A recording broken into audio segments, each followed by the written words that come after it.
Top 10 enterprise tech trends, trouble with IT go-betweens, digital strategy theory versus reality, and digital transformation in education. Those are just a few of the topics we're going to cover today in episode number 115 of Transformation Ground Control. This is Transformation Ground Control, your source for all things business, technology, strategy, and change. If you're growing your business, leading change within your organization, or undertaking any sort of operational or technology change initiative, this podcast is for you. This show covers what you need to know about digital transformation, organizational change, operational improvement, and business growth. 5, 4, 3, 2, 1. And now, here's your host, Eric Kimberling.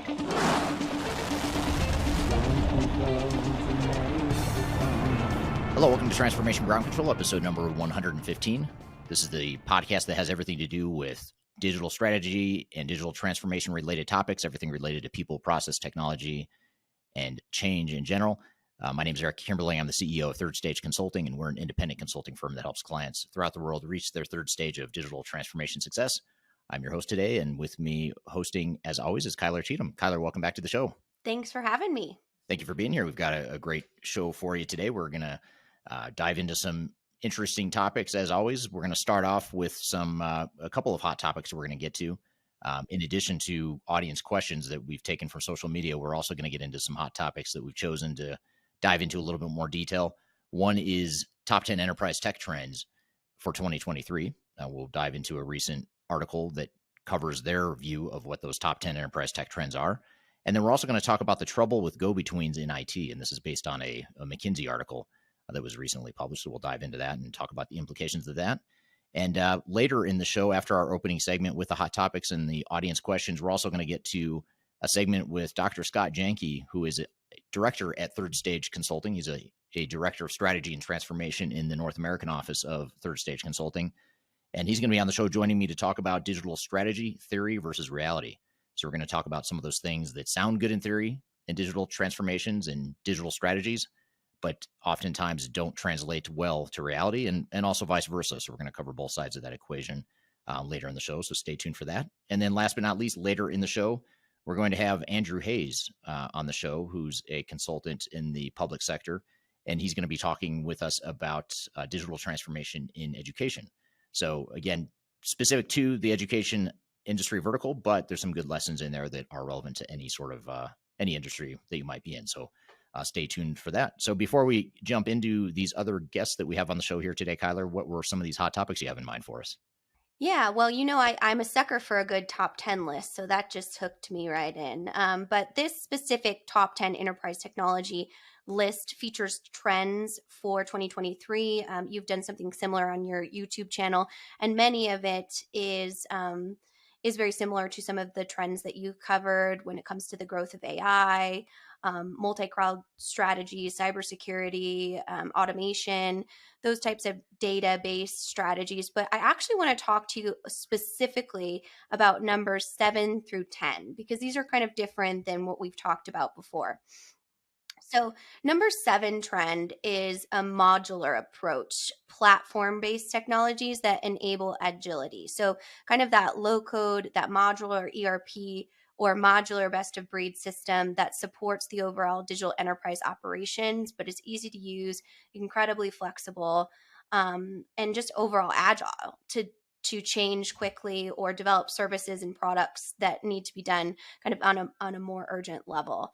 So what's your reaction to that? Do you feel as though that will be kind of a main trend in going to that more piecemeal type of approach as opposed to a core ERP system? I do. In fact, that's one of my predictions. It's paraphrased. It's not worded exactly that same way, but there's a theme very similar to that in my top 10 list for 2023 that I put out in a blog and video late last year. And I think the reason I think that you're seeing more of these modular / platform based transformations is partially because of Agile. I mean, Agile is becoming such a big movement in the corporate world today, in the business world in general.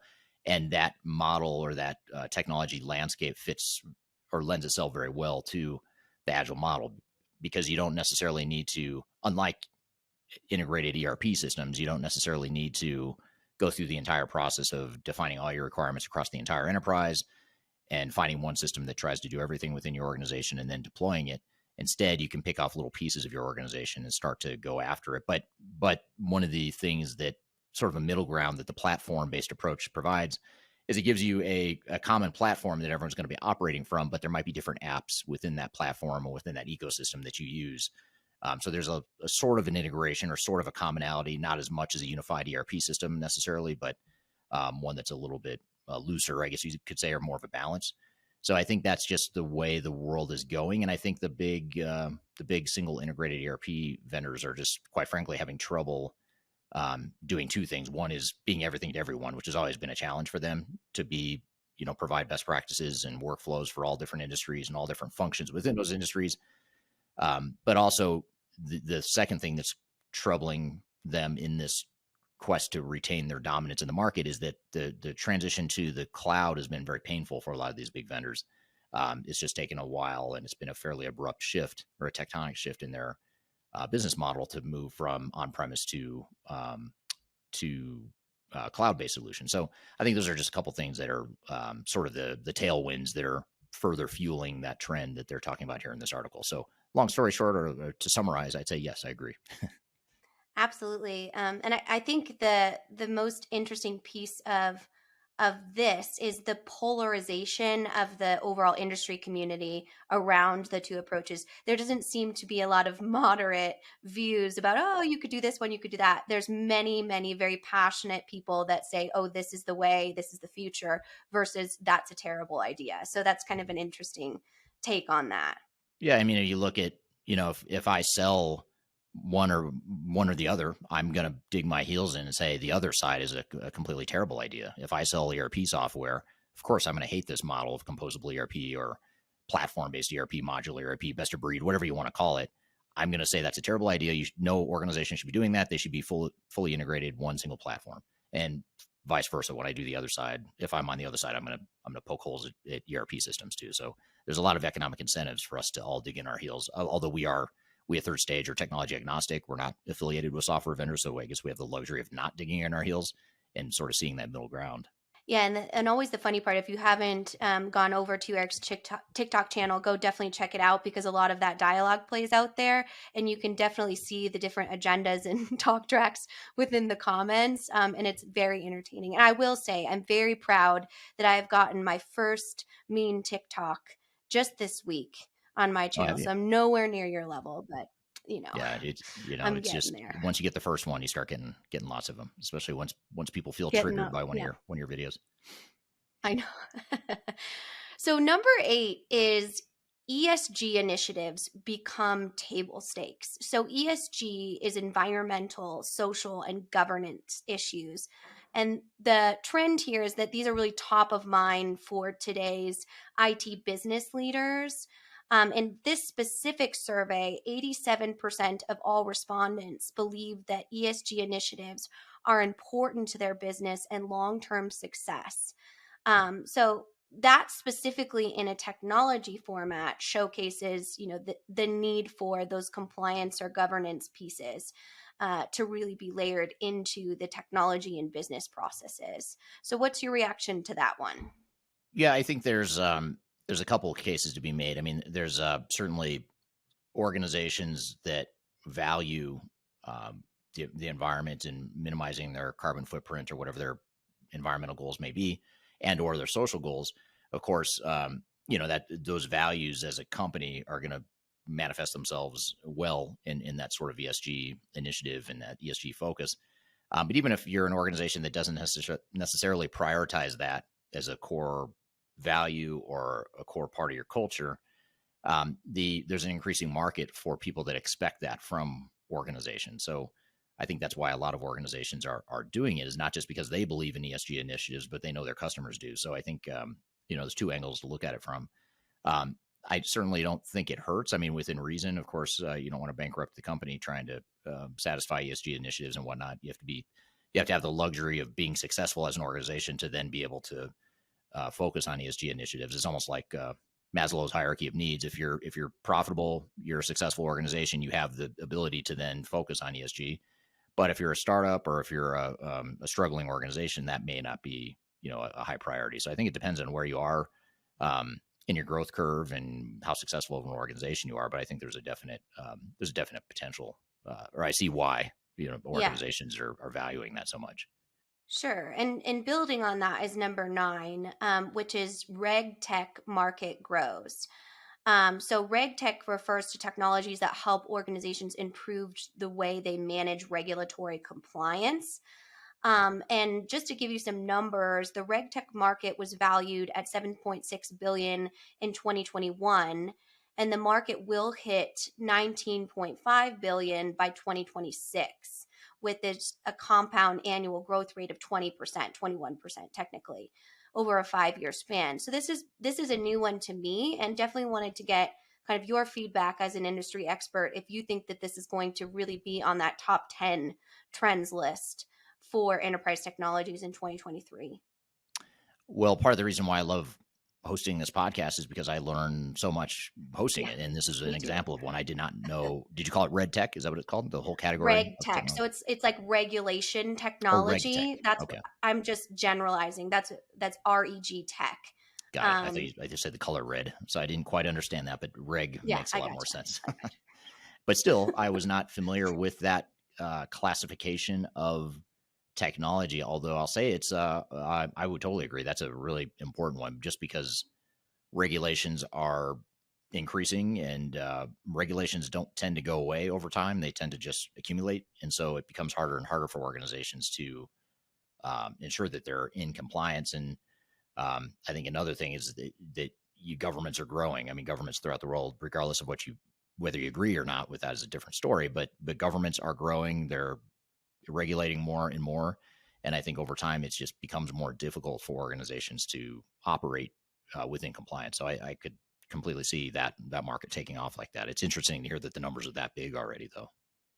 Yeah, I had never heard that in all of my research. So, definitely wanted to bring that today the table as a new discussion point. If the audience is listening and has experience with that or has feedback, please drop, kind of your overall insight in the comments so the rest of us can learn from you as well. But definitely a newer piece that I haven't seen on any top 10 lists yet, I guess, New maybe. YouTube video idea. I'm taking notes right here. What Yeah, is right? Regitech? That might be Yeah. a YouTube Yeah. video upcoming. Just go on TikTok and post it. All your followers will just yell at you about how that's not a thing. Right. And I'll talk I'm about what just an kidding. expert I am, even though I just learned about it. But in all seriousness, if you don't follow Eric's TikTok, he has over 50,000 followers on there, and some great, really short form content, and obviously some very passionate followers and dialogue. So you can head over there and follow him as well. So the next part I want to talk about is actually part of a more cohesive study about IT function and opportunities to improve from McKinsey. That's actually titled "Business and IT Need to Work Together Better." And one piece I kind of want to hone on and focus, because we see this a lot in our digital transformation projects, specifically with our clients, is the go-between accountability. And I think they do a good job of explaining this because technology can seem so confusing, really intangible, or intimidating that those business side prefer to leave it to the IT experts. And to bridge that disconnect, companies have gone to kind of those go between roles, or we talk about the business technologists. And as a well meaning effort to make IT more responsive and customer oriented. However, that translator type of position hasn't been as effective a lot of times because it's so new. It's very difficult to define the roles and expectations on both sides. So, this study shows that has reduced accountability on both sides of the divide, which has led to more siloed structures within organizations between the business and IT. So I thought I would just get your feedback on that research finding to see if that's something that you've seen, or maybe some recommendations on if you're experiencing that. Specifically, knowing the importance of any technology implementation has to be directly attached and have a strong relationship with business objectives. Yeah, it's I was actually speaking with a client yesterday, the CEO of one of our larger clients, one of our multinational clients, and they're implementing SAP S/4HANA, and we're helping them with the program management and some of the change management and other aspects of the transformation. But one of the comments he made in our conversation yesterday was how much he appreciates the relationship with Third Stage because we're able to bridge that gap between business and technology for them. And this is just to give you some context, this was a troubled, I'll call it a troubled, not a failed, but a troubled implementation that wasn't going well. And they hired us to come in and help get it back on track. And that's a common point that organizations hire us is they'll try it on their own, or they'll try to go it alone with their technical implementer or their system integrator, and then they find it's too difficult, and then they hire us. But he said that was one of the biggest benefits. And so, the way I look at it is I think it's really important to do that, because when you're a technical consultant, you're very myopically focused on building one piece of the technology. You're not necessarily thinking about the business and does this improve the business process, and what's the impact on the culture, and how are people going to respond to this technology, and how are we going to ensure that people actually use the technology the way it needs to be built. And it's not necessarily just because technology people aren't experts in that area or they don't care about some of the other pieces. It's because they just don't have the bandwidth and the brain space to do it all. So they end up focusing and going deep in the technology and not addressing those areas. So it is very important, but I think it's important to have a complete team that can help bridge that gap. You need people that are more business focused, still technical understanding, but more business focused. And you need people that are more technically focused and not as focused on business process or organizational change or overall strategy. But so the key is how do you bring that together, and how do you complete your team? And oftentimes that's why clients hire us, is because they need that. We're sort of the glue or the gel that completes that picture in bridging that gap.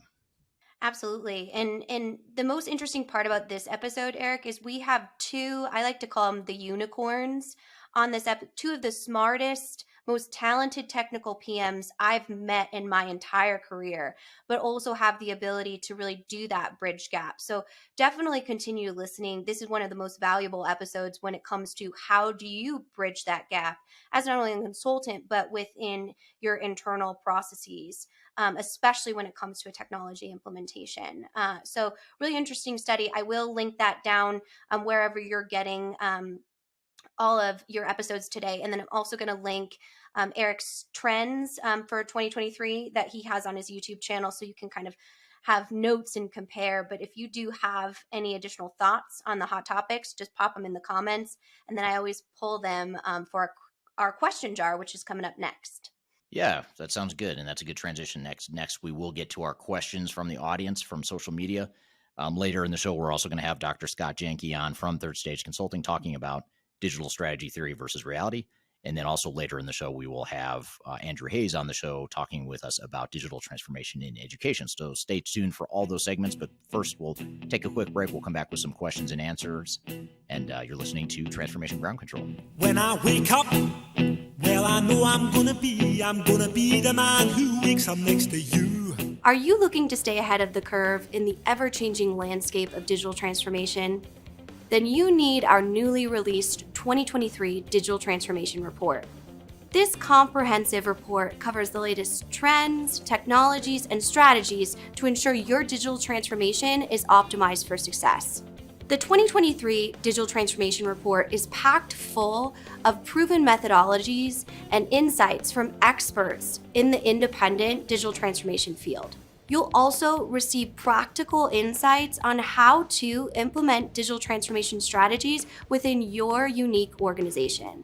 This free report is available for download on our website at thirdstage-consulting.com under our Thought Leadership section.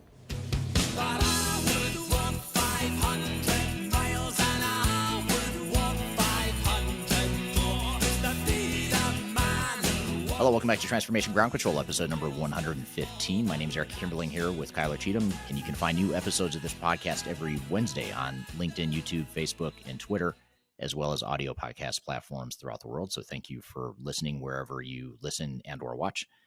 So before we get to our first guest, Kyler, you had some more interesting questions that I have not yet seen, but I will soon learn with the audience what those questions are from social media. So what have you got for us? in the hot seat as always. So if you have questions for Eric or you want to be featured in our Q&A, you can go ahead and pop questions for him on any of his social media platforms, YouTube, LinkedIn, TikTok, all of the different Twitter. I pull them all there. So that's where I get these. So if you'd like to be involved, just let me know. But let's get to a few of them here before we move on. So this is about, speaking of agile, you recently put out a video about agile versus waterfall, almost a campaign video series that you've been doing. And this is one comment that said 80% of agile is actually waterfall sprints, as actually waterfall spread across multiple sprints. So wanted to see your kind of reaction to that, because that was the first time I've really seen that piece of feedback. But that's from your TikTok channel on your waterfall versus agile implementation approaches. Yeah, I think I mostly agree with that.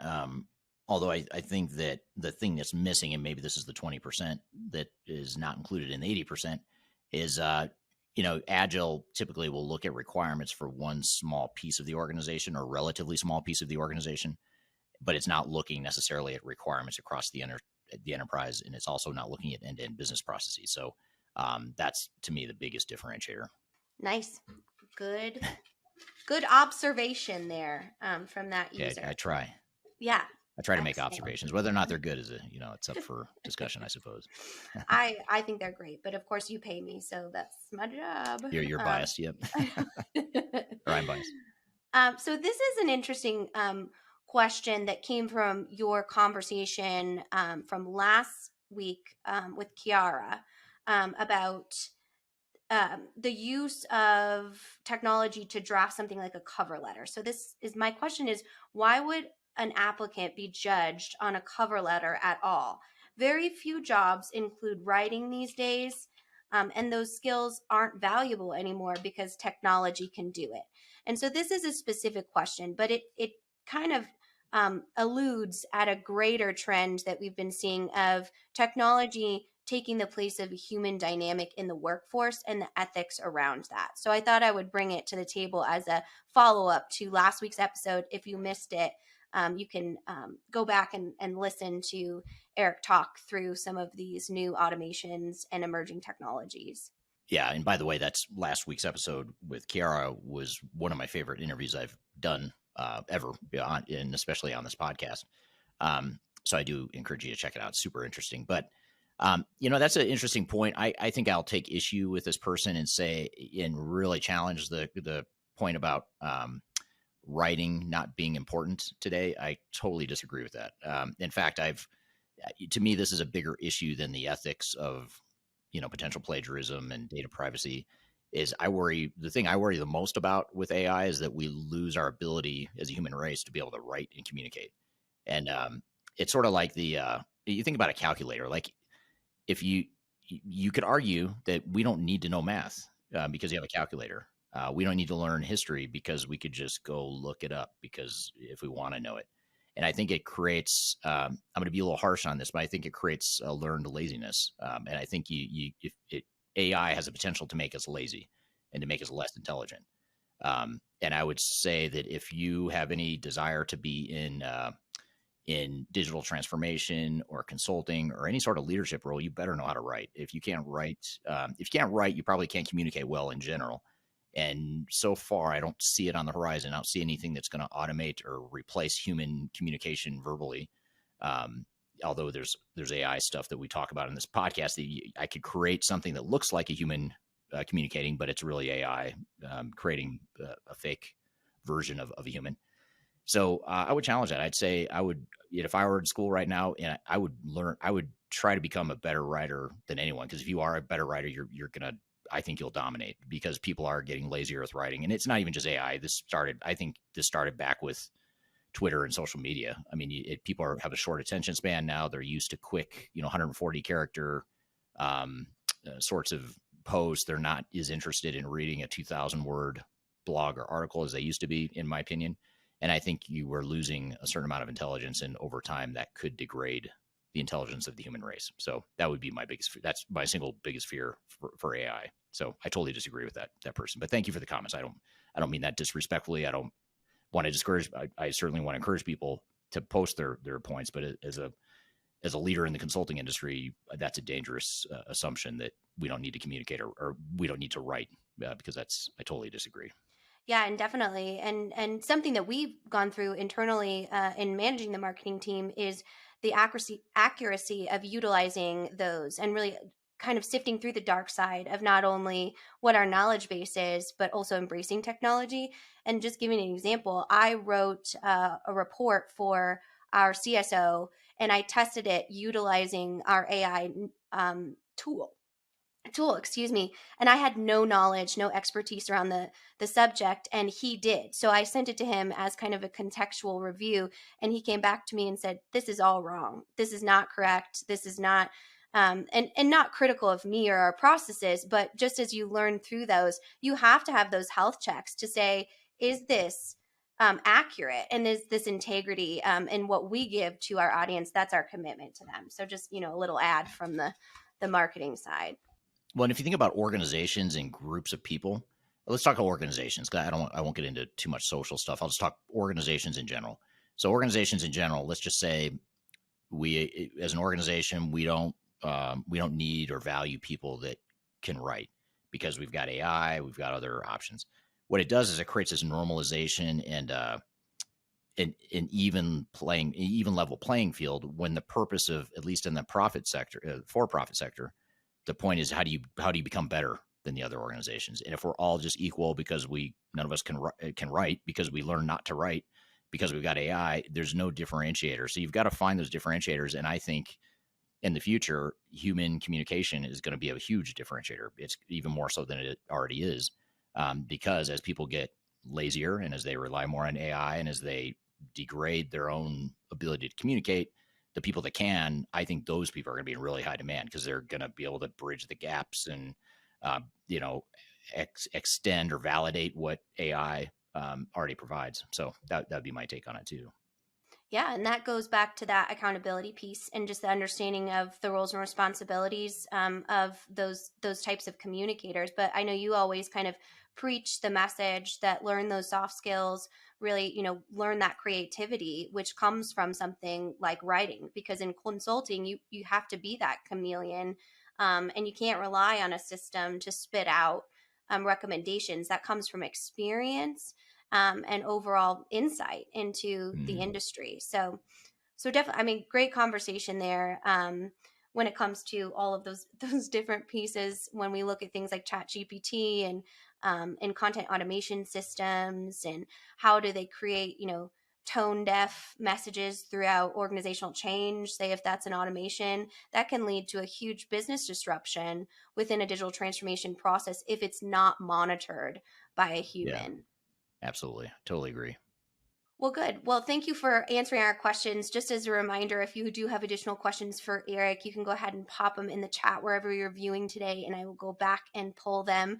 You can also tweet Third Stage as well, and follow us on Twitter, and I pull those too. So thank you for all of the great insights and questions, and I look forward to kind of going into more next week. I pulled one out, but this one is really, we're going to need a minute to discuss that. So stay tuned. Save that for next week. Yeah, so that's a good teaser for next week. Be sure to stay tuned. Well, good. Well, thank you for those questions and for facilitating that, and thank you to the audience for your ongoing inputs into topics we could be covering here on this show. So we're going to shift gears and talk about, after a break, we're going to talk about digital strategy theory versus reality with Dr. Scott Janke, who is a member of the Third Stage consulting team in North America. And not only is he a team member, he's actually a senior leader within our consulting group here in North America.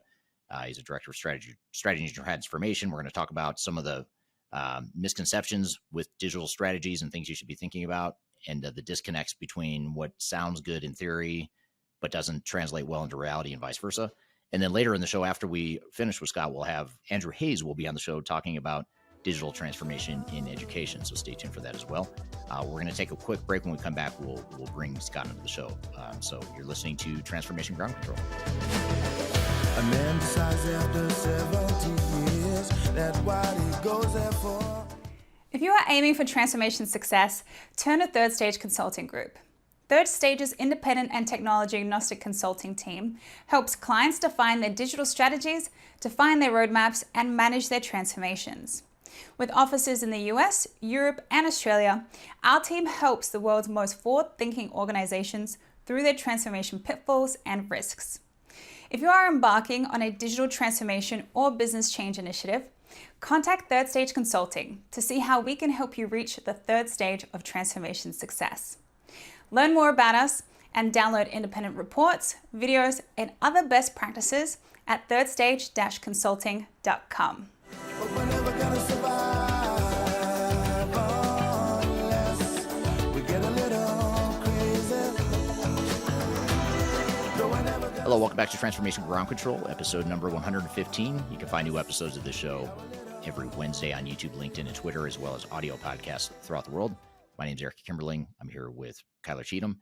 And joining us here in a moment is Dr. Scott Janke, who is a PhD. He's a director of strategy and transformation at Third Stage Consulting in our North America office. And he actually started off as a consultant, moved into academia, and now has come back to consulting. So very unique perspective and skill set, because most people don't work in both. You have academics that don't work in the real world, and you have real world people like me that have never worked in academics. So really unique skill set. And the reason I wanted to have Scott on the show, in addition to just being a smart guy and someone that knows a lot about digital transformation, is he has this unique perspective. And that's something I wanted to really dive in with him, is sort of understanding those things that we might learn in textbooks or just through human intuition. And then when it comes to reality, there's a disconnect, and we don't know how to bridge that gap. So what are those things and pitfalls to be looking for? And as always, we'll take audience questions as well. So yeah, excited to have Scott on the show. Scott, thanks for being here today. Thank you. Nice. Thanks for having me. Thanks for being here. So tell us a little bit about yourself. I already gave away the secret that you have a PhD and you used to be a professor. Tell us a little bit about just your background and upbringing here in the whole. Sure. Transformation space. Welcome, everyone. I actually started my career in consulting. I was one of those big four recruits. So spent some time with KPMG Consulting and Deloitte for a while. And then kind of spent my probably the next 10, 15 years working in business and operational and leadership roles, VP of operations, COO, those kind of roles. And somewhere in there, I decided that an MBA wasn't enough for me. So I solicited and was able to earn my doctorate in IT management while I was still working full-time in operations. And kind of took that role for a little bit longer, but eventually moved over to academia full-time. I was an adjunct faculty member for a while at a couple of different schools, and then became a full-time faculty, ran a master's program, and really focused on the connection that we're talking about today. What is reality versus textbook? I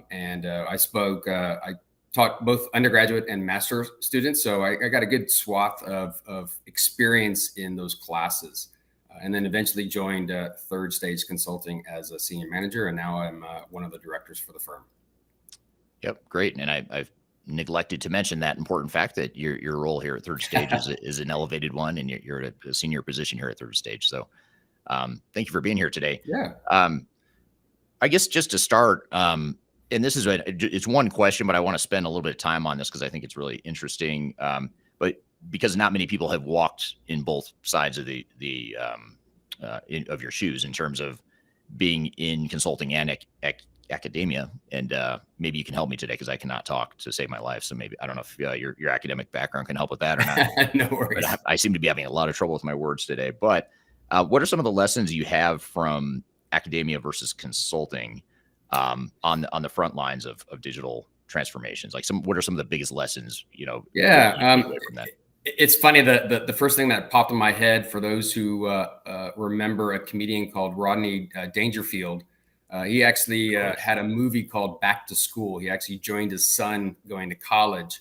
And he had a number of hilarious scenes in a classroom where the professor was talking about how it is factually how to do business and run a business. And Rodney Dangerfield was just like, that is not how you do it. You have to do this, this, this. You have to be friendly with the mayor's wife and those kind of things. So it's a great movie, by the way.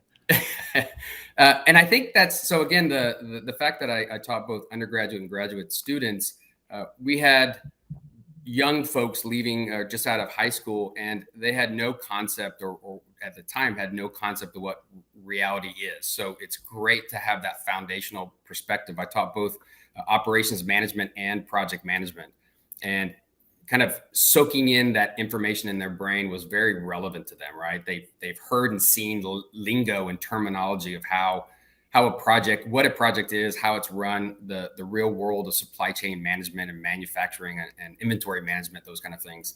But then you've transitioned over to the master's program.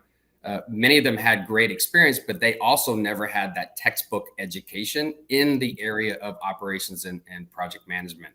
And it's great to see their eyes light up of what is practical methodology and how you go about running a business or running a project and what reality is. And I think without having the textbook knowledge of proper in project management, let's say, what is the differences and what are the components of waterfall versus agile, you won't know once you get into project, what is correct way to run a project, what isn't. We deal with a lot of companies that have system integrators that go to a hybrid approach. And that's fair game to kind of mix and match wherever you go, right? But without understanding the academic side, the textbook way of how to run a project, you won't know really when you're getting far off the railroad tracks or when you're just kind of taking a little hop over. And as a director at Third Stage Consulting, many of our projects, we get called in to do an assessment halfway through an engagement. And we see that. We see that there's not a clear understanding of how they're running a project. And it trips them up. And we typically call them on the mat, so to speak, and things get righted. But I think not understanding the proper functional way to run a project or run a business, once you get into real world, there's all kinds of messiness. I know we're probably going to talk about that some more today, but it's the reality of the real world that gets messy. So again, without understanding the baseline technical methodology of how to have a proper supply chain management program or systems in place, you won't know whether you're doing it right or wrong. And usually you're like, well, I'm not making as much money as my competitor, but you don't know how to peel back the layers and figure that out.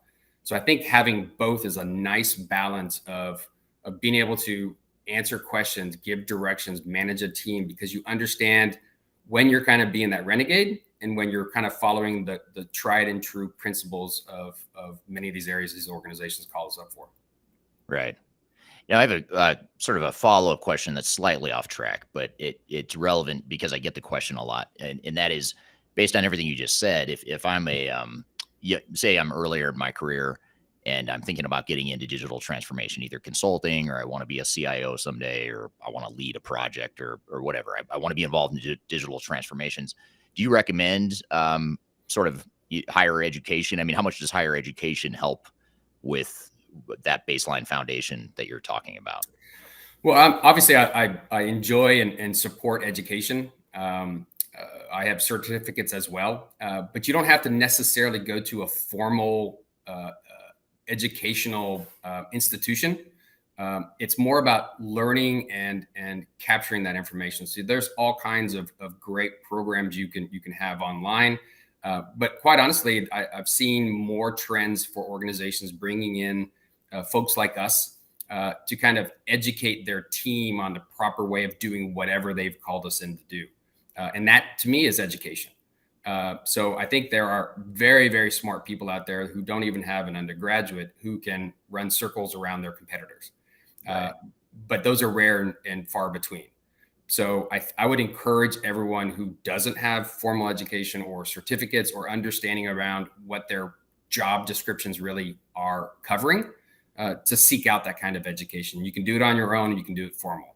But now with all the online capabilities of educational groups, it should not be a problem. And I highly encourage you to make the effort to do that on the weekends, at late at night. I did that during my doctorate. So, and it's obviously been worthwhile for me to do that in the past.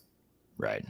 Yeah. I remember when I was getting my master's degree and undergraduate too, but I remember really appreciating the professors that had obviously an academic background, but to me, more importantly, the real world experience that they could sort of fuse together. So I think that's you're one of those professors I would have enjoyed having back in the day when I was in school, for certain. I will add one more thing to that.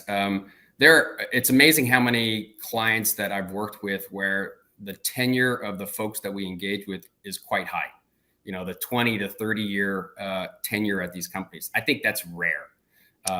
One thing that education does give to you is the ability to adapt possibly more easily, to go to a different industry, to go to a different company, to go into different verticals, right? So I think having the knowledge of the foundation of education around supply chain management, operations, inventory management, just running a business allows you to move from tire wholesaling to technical equipment distribution, right? So that capability, I think, enables you to do such a thing. Whereas if you just have long tenure within a single company, it might be more challenging if that's the only experience and lack of formal education or certificates that are going to possibly give you a little bit of a roadblock if you wanted to change. Right. Yeah, it makes total sense. I'm just turning to our audience here real quickly. I want to thank everyone who dropped in the chat where they're from today. We've got people joining from all over the world, as I mentioned, everywhere from Mexico, Saudi Arabia, Irvine, which I assume is Irvine, California, but not 100% certain. But wherever in Irvine, whichever Irvine you're from, thank you for being here, Hanel. Craig Adams from Hereford, UK. Amit from New Delhi, India. Sam Graham from Spain. We've got someone from India, Denver, Colorado, Germany. Karachi, Pakistan. So very Stockholm, nice. Sweden, everywhere. So we've got people all over the place, random times of day and night. So thank you for joining here today. And I'd love to see in the chat as I continue some of my questions here for Scott.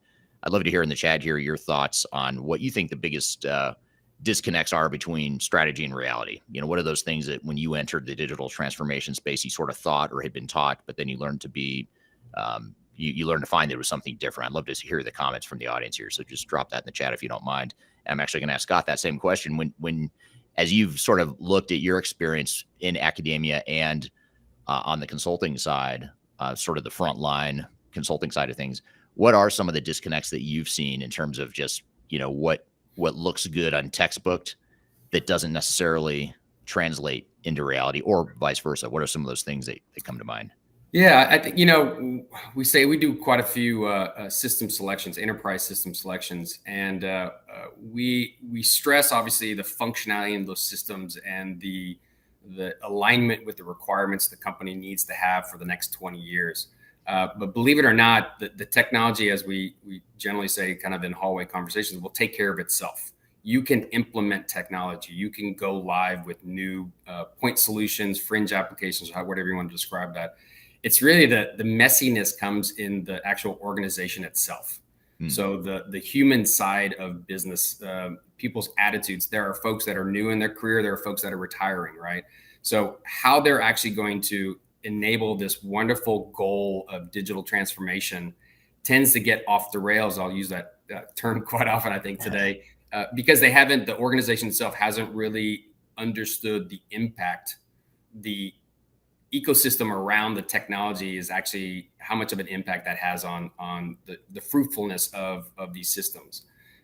It's not uncommon to see a very large organization spend, $250, $300 million on a 5-year program to revamp their systems. That's great.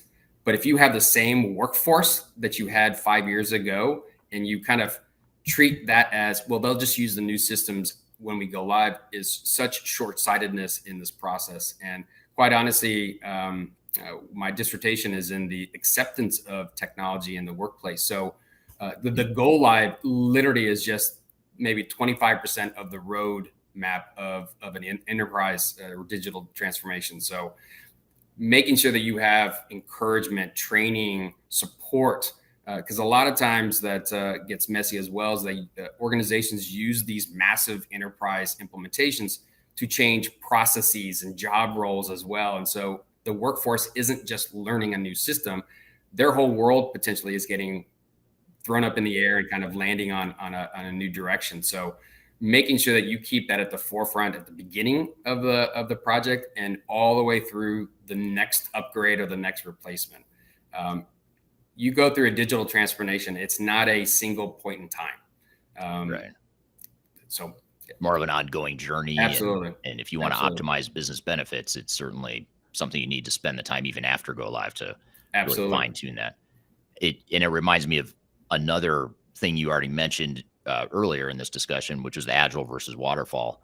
To me, that's another disconnect. I don't know if it's necessarily an academic versus consulting disconnect, but I think it's just a disconnect in sort of, we'll call it a disconnect between human intuition versus reality, which is human intuition would suggest that agile is a great thing because you move fast, it's nimble, you're going to get value faster. But everything you're just describing suggests that, you know, there's a balance that needs to happen between speed and getting stuff done, but also recognizing that you have highly tenured people, your organization's been around for however long it's been around, and changing that just takes time, and you need to invest that time to move the needle versus just putting technology in as fast as you can. And I think that's another, in my opinion, disconnect. I don't know if in academia, if that's something that they teach is that agile approach, or if that's sort of in vogue in the academic world as well. I think it's believe it or not, I think it's a generational thing. So all the undergraduates that were in my classes love this concept of agile, right? They that's the new thing. But quite honestly, when you people don't realize that there's a disconnect there. That agile was originally for creating kind of one-off apps, and those kind of, let's say you want to do an enhancement to an iPhone app, right? You can do an agile project for do that. But going through replacing your finance and accounting applications, your inventory management, it can't be so neutral in the sense of lack of documentation and lack of formal stage gates for the process. And so what we see in these implementations when we called in to come in for assessment is a lot of system integrators start with formal kind of waterfall approach. They have a business requirements, they have a technical design document, they have a project charter potentially.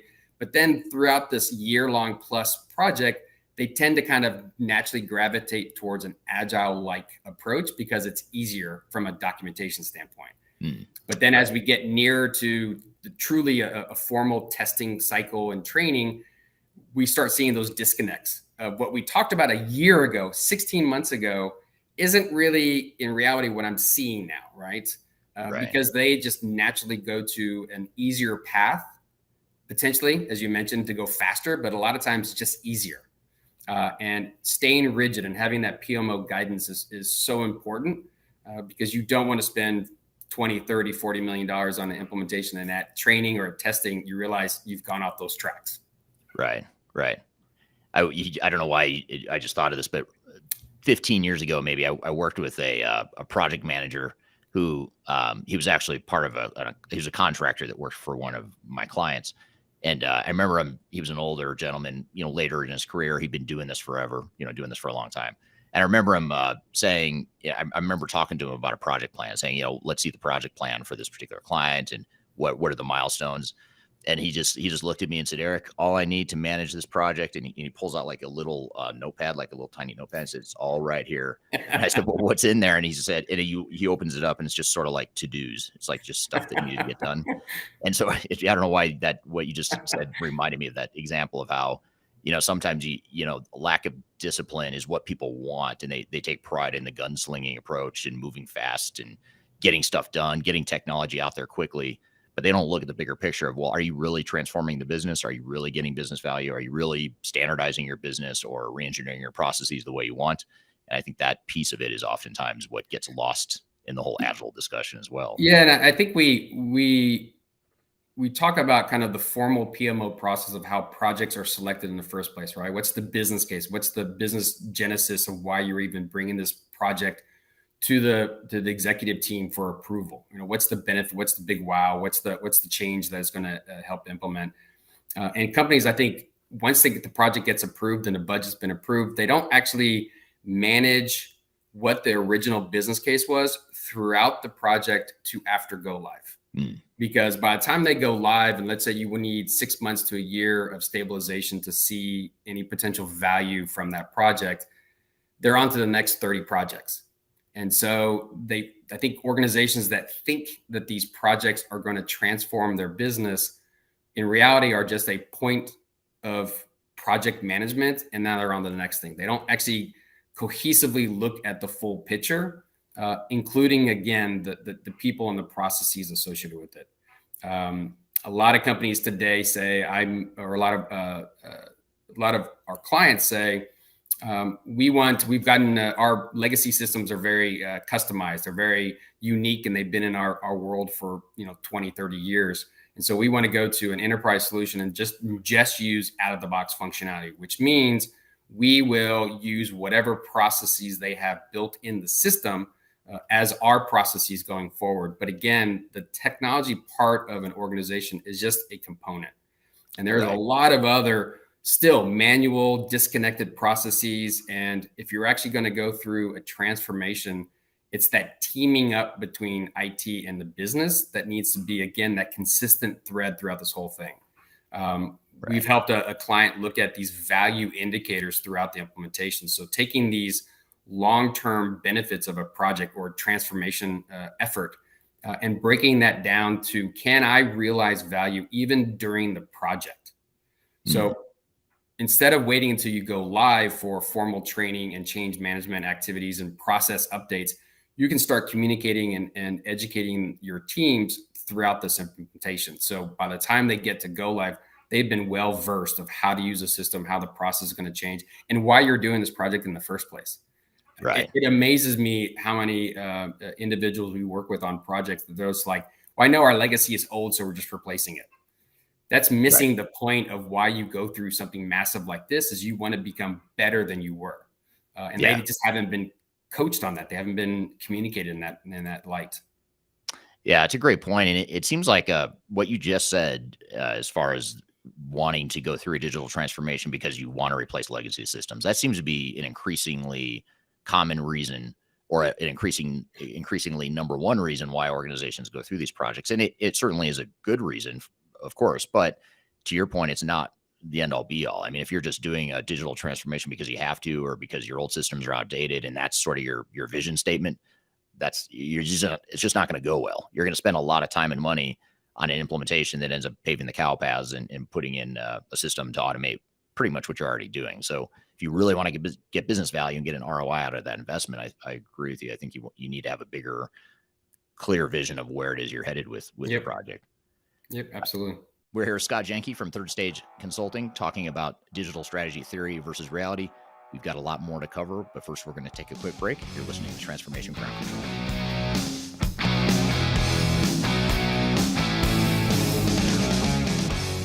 Interested in working for a company that truly values your unique skills and experience? Here at Third Stage, we don't hire based on resumes alone.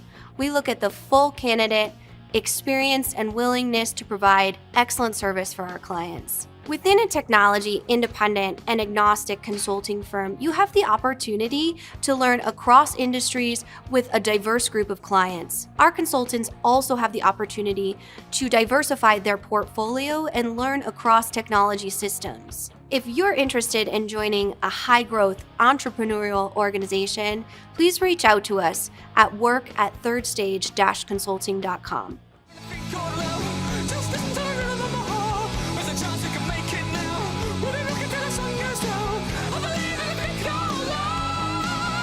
Hello, welcome back to Transformation Ground Control, episode number 115. My name is Eric Kimberling. You can find new episodes of the show every Wednesday on LinkedIn, YouTube, Facebook, and Twitter, as well as audio podcast platforms throughout the world. We're here with Scott Janke from Third Stage Consulting, talking about digital strategy, theory, and reality. Here's an interesting audience comment here that I want to maybe turn it into a question. This is from Melissa, who, by the way, already has another question that's a really good one that I'm going to get to in a moment. So Melissa's already on a roll here with some of her questions, but Melissa on LinkedIn says the people involved in the digital transformation don't always have the level of expertise or sometimes attitude they need to have. It sort of raises a question in my mind, which, first of all, I agree with you, Melissa. I agree that people involved in transformation don't always have the right expertise or the attitudes. But I guess that begs a question of what are some of those intangible attitudes, or maybe just broadening a little bit, intangible skills that a digital transformation team needs to have that isn't necessarily something you learn in textbooks or that you learn in the world of academia or even a certification program or whatever. What are some of those soft skills? I don't know where I heard this before, but I think both being inquisitive, which is something that I've had, why I sought out a doctorate, more than halfway through my career, but also this kind of servant mentality. We find project teams that maybe a couple of consulting FTEs, full-time equivalent kind of people, and let's say 6 company employees as part of a certain work stream. They typically have this attitude, and I don't necessarily know why. Maybe it's just a leadership perspective for that they've had for a couple decades. But they want to stay in their lane. I am accounting, and I'm only going to think about accounting. I'm supply chain. This is the only thing I want to know, and not having that servant / inquisitive kind of perspective. And again, formal education isn't a determination of whether you're smart or not. So I'm assuming most folks that have been hired by our clients are smart people, right? But they just seem to have either a direction by their supervisor, or it's just their nature by itself, is that they never really figure out where things fit together. And why a different group is doing something in this area, and not even asking that question even prior to the project is troublesome, because that's going to be a challenge of you and the organization throughout the implementation or other activities that the organization is doing to make people care that there's a full stream here. I tell this to new clients. One of the things that we do typically in the first couple of weeks of a project, and this is even outside of third stage, all my consulting engagements in the past, after a kickoff, we do kind of a workshop, and we bring people from different disciplines within the organization together. And it never fails to surprise me when people talk about these end-to-end processes of, I have a purchasing need. How does it come into a warehouse? How does it get assigned to a job? And how does it leave the warehouse or go to the client? People learn things that have been working there for decades. They realize that some work they're doing that they think somebody downstream is using isn't being used, or some process has already been fixed and they thought it was broken still today. So it's disappointing, but it's encouraging at the same time that even on these projects, people are learning how the picture works together. And I think that's one thing that can be instilled in an organization way before any kind of massive project gets started, is to have some of those thought processes. We routinely ask for a litany of documents, process flows, work, job descriptions, all these things. It is amazing to me how many large companies don't have anything documented about how the picture looks. Right. Because people just get hired, they work in their group, and that's how it is. And it's really interesting that it takes a big project for them to start thinking and building out a process by department, by end to end, when people start kind of realizing why the project is starting in the first place, because they have lots of disconnects, or why this is going to make you more competitive advantage in your marketplace versus just being as is.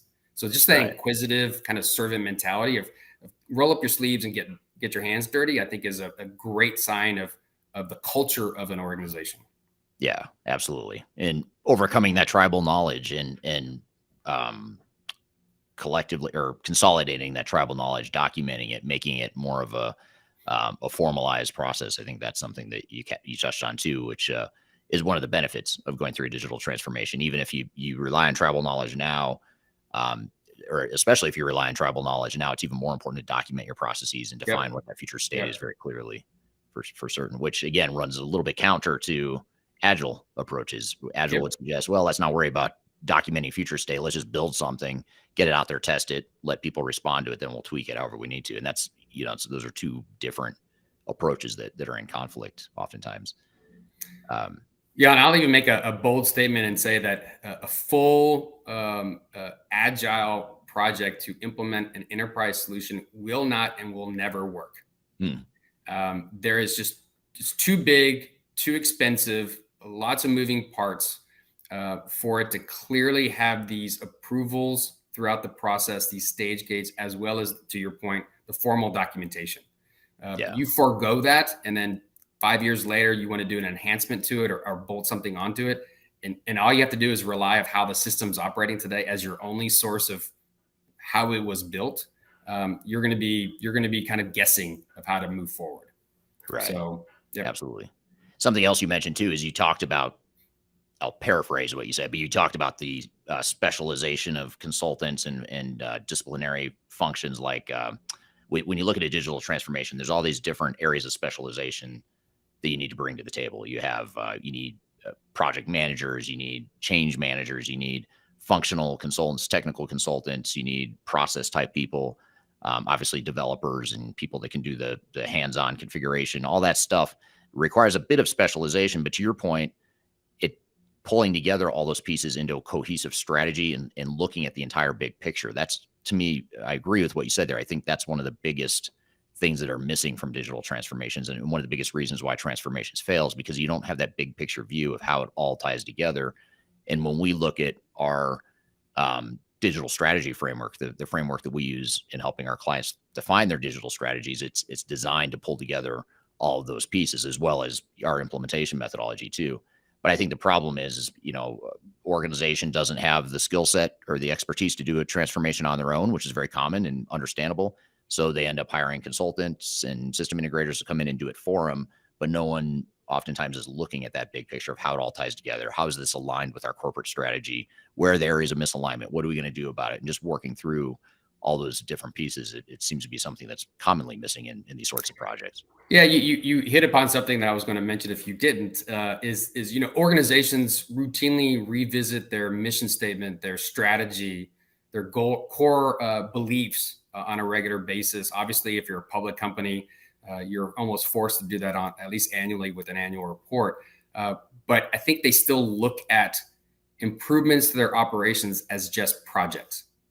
And they don't sit there and align all the activities that are part of our framework around change management, process enhancements, architectural landscape, true formal PMO guidance, along with what the business leaders are doing from a strategy perspective and market penetration and all that kind of stuff. They kind of say, I want to go in this direction. Oh, I need this tool. So they go after the tool, but they don't kind of bring it back again of, are you achieving what you wanted to from a business perspective?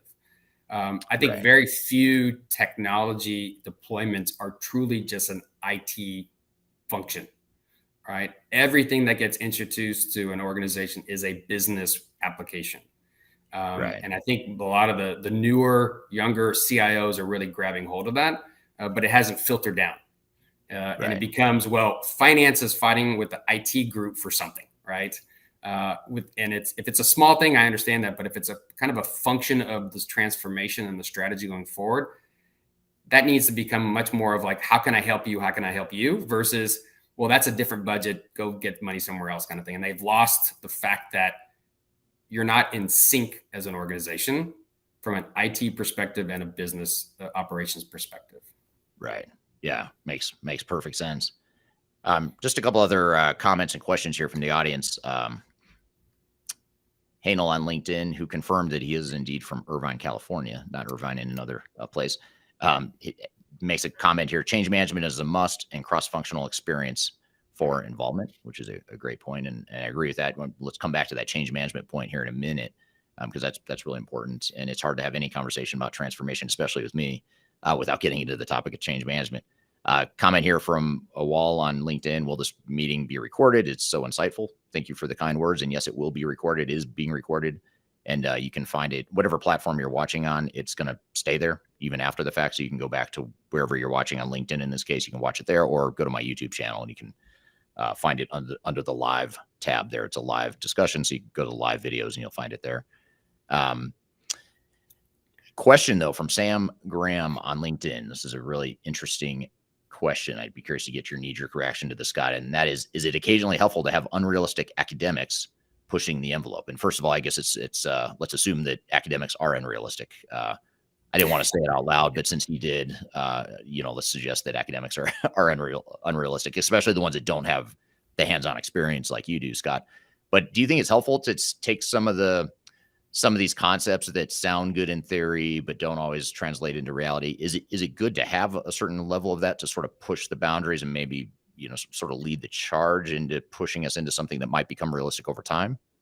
Well, if anyone has taken organizational behavior as a course anytime in the last 15 years, you understand that, or you should know that a small amount of chaos is good for team transformation. So if I'm interpreting that question correctly or statement, is it worthwhile to have kind of a little bit of a angst or a push in an organization just to see what the organization is able to adapt and move forward towards. You know, you may not want to do that wholesale on your operations, but maybe one of these point solutions or focus areas of how do I create a dynamic growth in our customer count or something like that, and kind of figuring out and understanding from a psychological perspective, how do I embrace more prospects into customers? I think it's worthwhile. I think there's so many companies that unless you're in a Silicon Valley type company, it is kind of a tried and true process. And it's not until M&A activity takes place and it kind of makes you look at a new business you hired, like, wow, that's pretty innovative what they're doing. Or you realize you're losing market share and market representation because your competitors are doing something new. So I think in a knee-jerk reaction, yes, I think it's helpful to kind of implement or introduce some concepts and ideas into the organization just to see if it kind of rattles the cages a little bit. But one of the things that we call out to our clients on, the top 10, top 13 reasons digital transformations fail is trying too much too fast, right? And you don't want to have anything close to what I would call business disruption. So as long as you can kind of introduce some kind of nouveau kind of concept and see if the team can kind of push forward with that. Obviously, things like Six Sigma and those kind of aspects of process improvement were kind of cutting edge at the time, right? Trying to measure at the minute level to see if there's some quality enhancements improvements that can be made. So I think I agree that there needs to be something, but it needs to be controlled.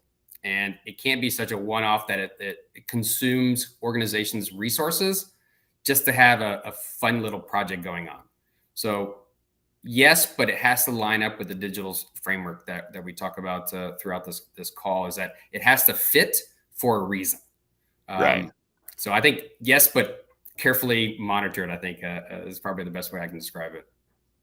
Yeah, and I agree with you. And I think just to add to that, one of the challenges with our industry is that we're all about trends and buzzwords and new ideas, which is great. We need to constantly innovate and look at what hasn't worked in the past, and how can we improve that going forward. But if you look at some of the trends in the marketplace, the problem is that we tend to, this industry tends to double down on new ideas before it's tested or before people fully understand the fallout from it. And they're oftentimes investing their careers and their organizational success on this unproven idea. And I'll give you a couple examples that I think might be controversial. One we've already talked about, which is Agile. Agile pretty quickly became a pretty hot thing. It became a sort of a reaction to some of the problems with digital transformations and ERP implementations, which is they take too long, they're bloated, they cost too much money, it takes too long to see the value. So Agile came along as a way to, hey, let's fix that problem by doing things really fast and getting business value faster.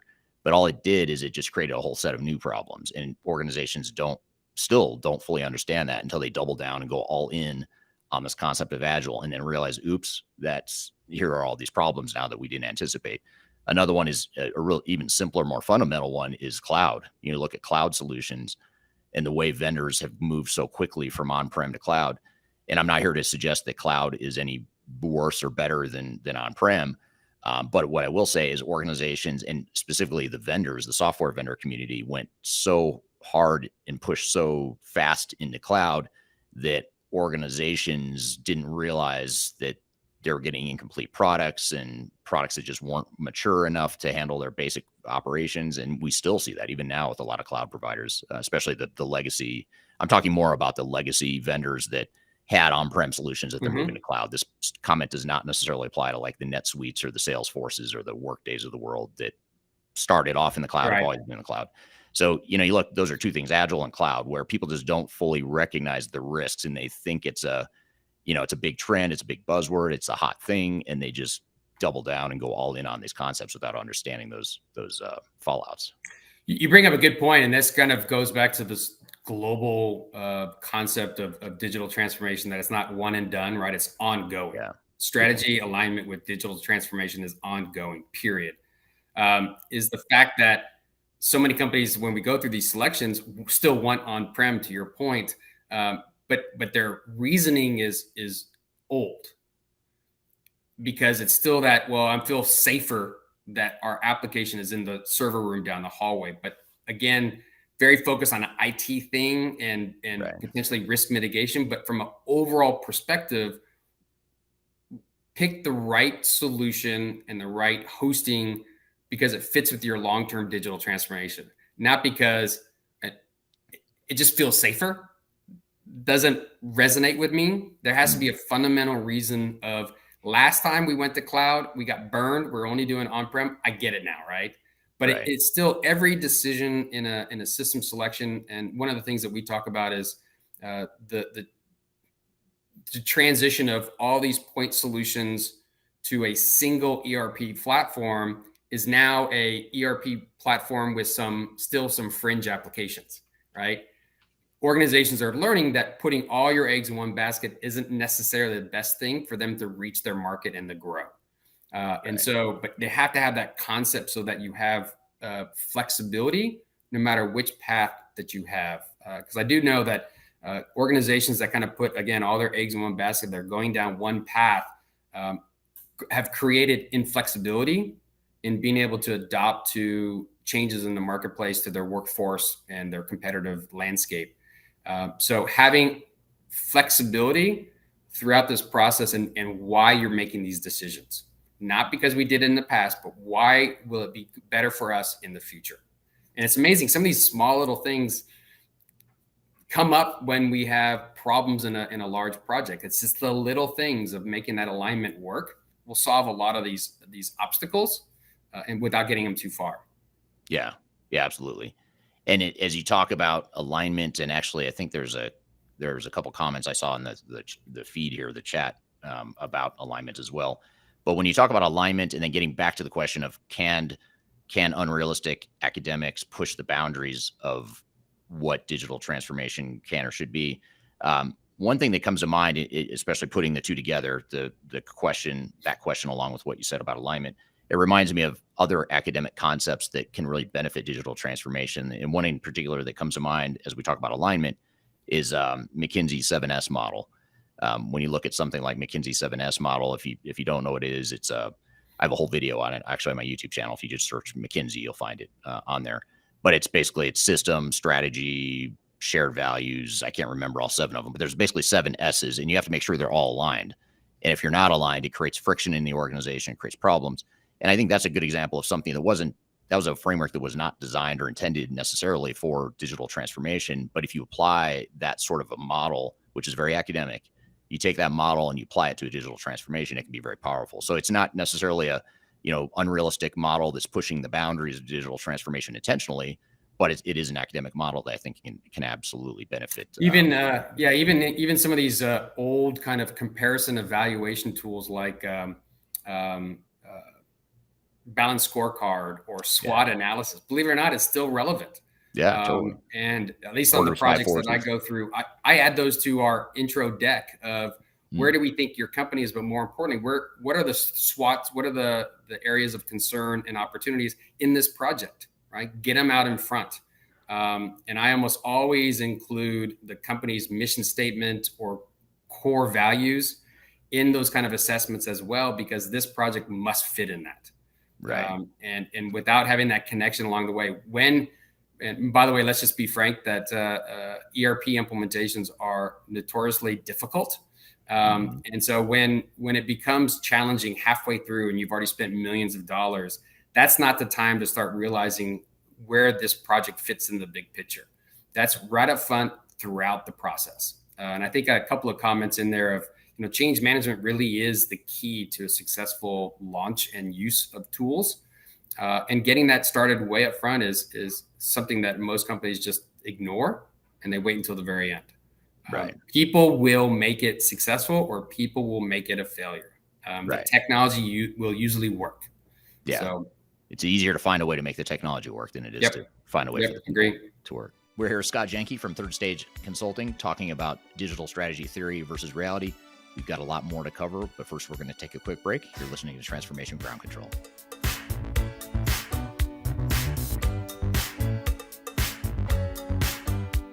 if you are involved in any sort of digital transformation or business change initiative, you will want to download the 2021 Digital Transformation Report. With its comprehensive overview of business and technology trends and best practices, this report is a must-have guide for any transformation project or executive team. Download this free report by visiting Third Stage Consulting at thirdstage-consulting.com. You can also visit our website to learn more about us or download independent reports, videos, and other best practices. Again, visit thirdstage-consulting.com today to learn how to take your transformation to the third stage of success.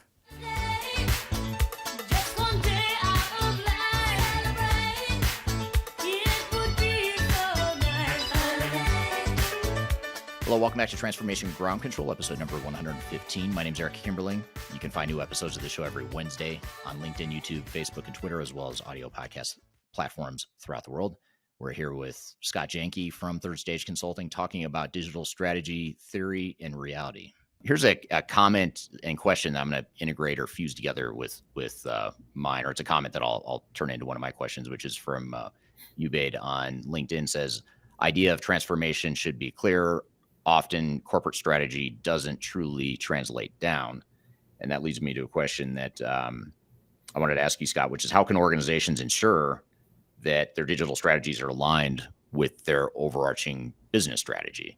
And because that's oftentimes a disconnect. Back to your point earlier about if your reason for implementing new technology is because you want to replace legacy systems, you're highly likely, if that's the extent of your vision or the extent of your justification, you're highly likely to experience disconnect between strategy and reality, and digital strategy versus business strategy.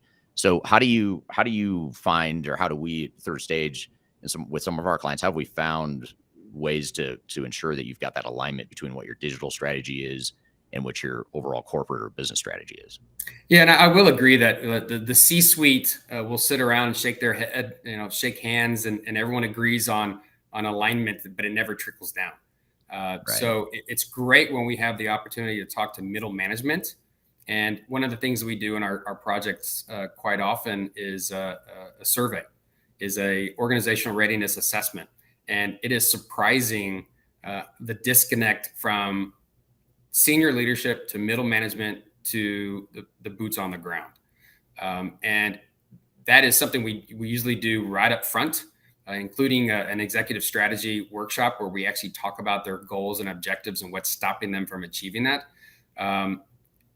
It is something that is concerning, and when we give light to that, that's when those light bulbs go off on the change management, right? What is the motivation for us to go down this path? So we have a number of companies right now that are simply replacing a legacy system because it's at end of life. No longer supported, highly customized. Now they're searching at it. When we have that executive workshop where we do those surveys, it's amazing that they're not leveraging the fact that they're going to go through an ERP implementation to get that alignment, to understand the business justification that you're able to get out of that implementation. They're simply looking at it, to your point, we have an old system we have to replace. And I don't know if that's lack of education, lack of understanding of what's happening in the marketplace.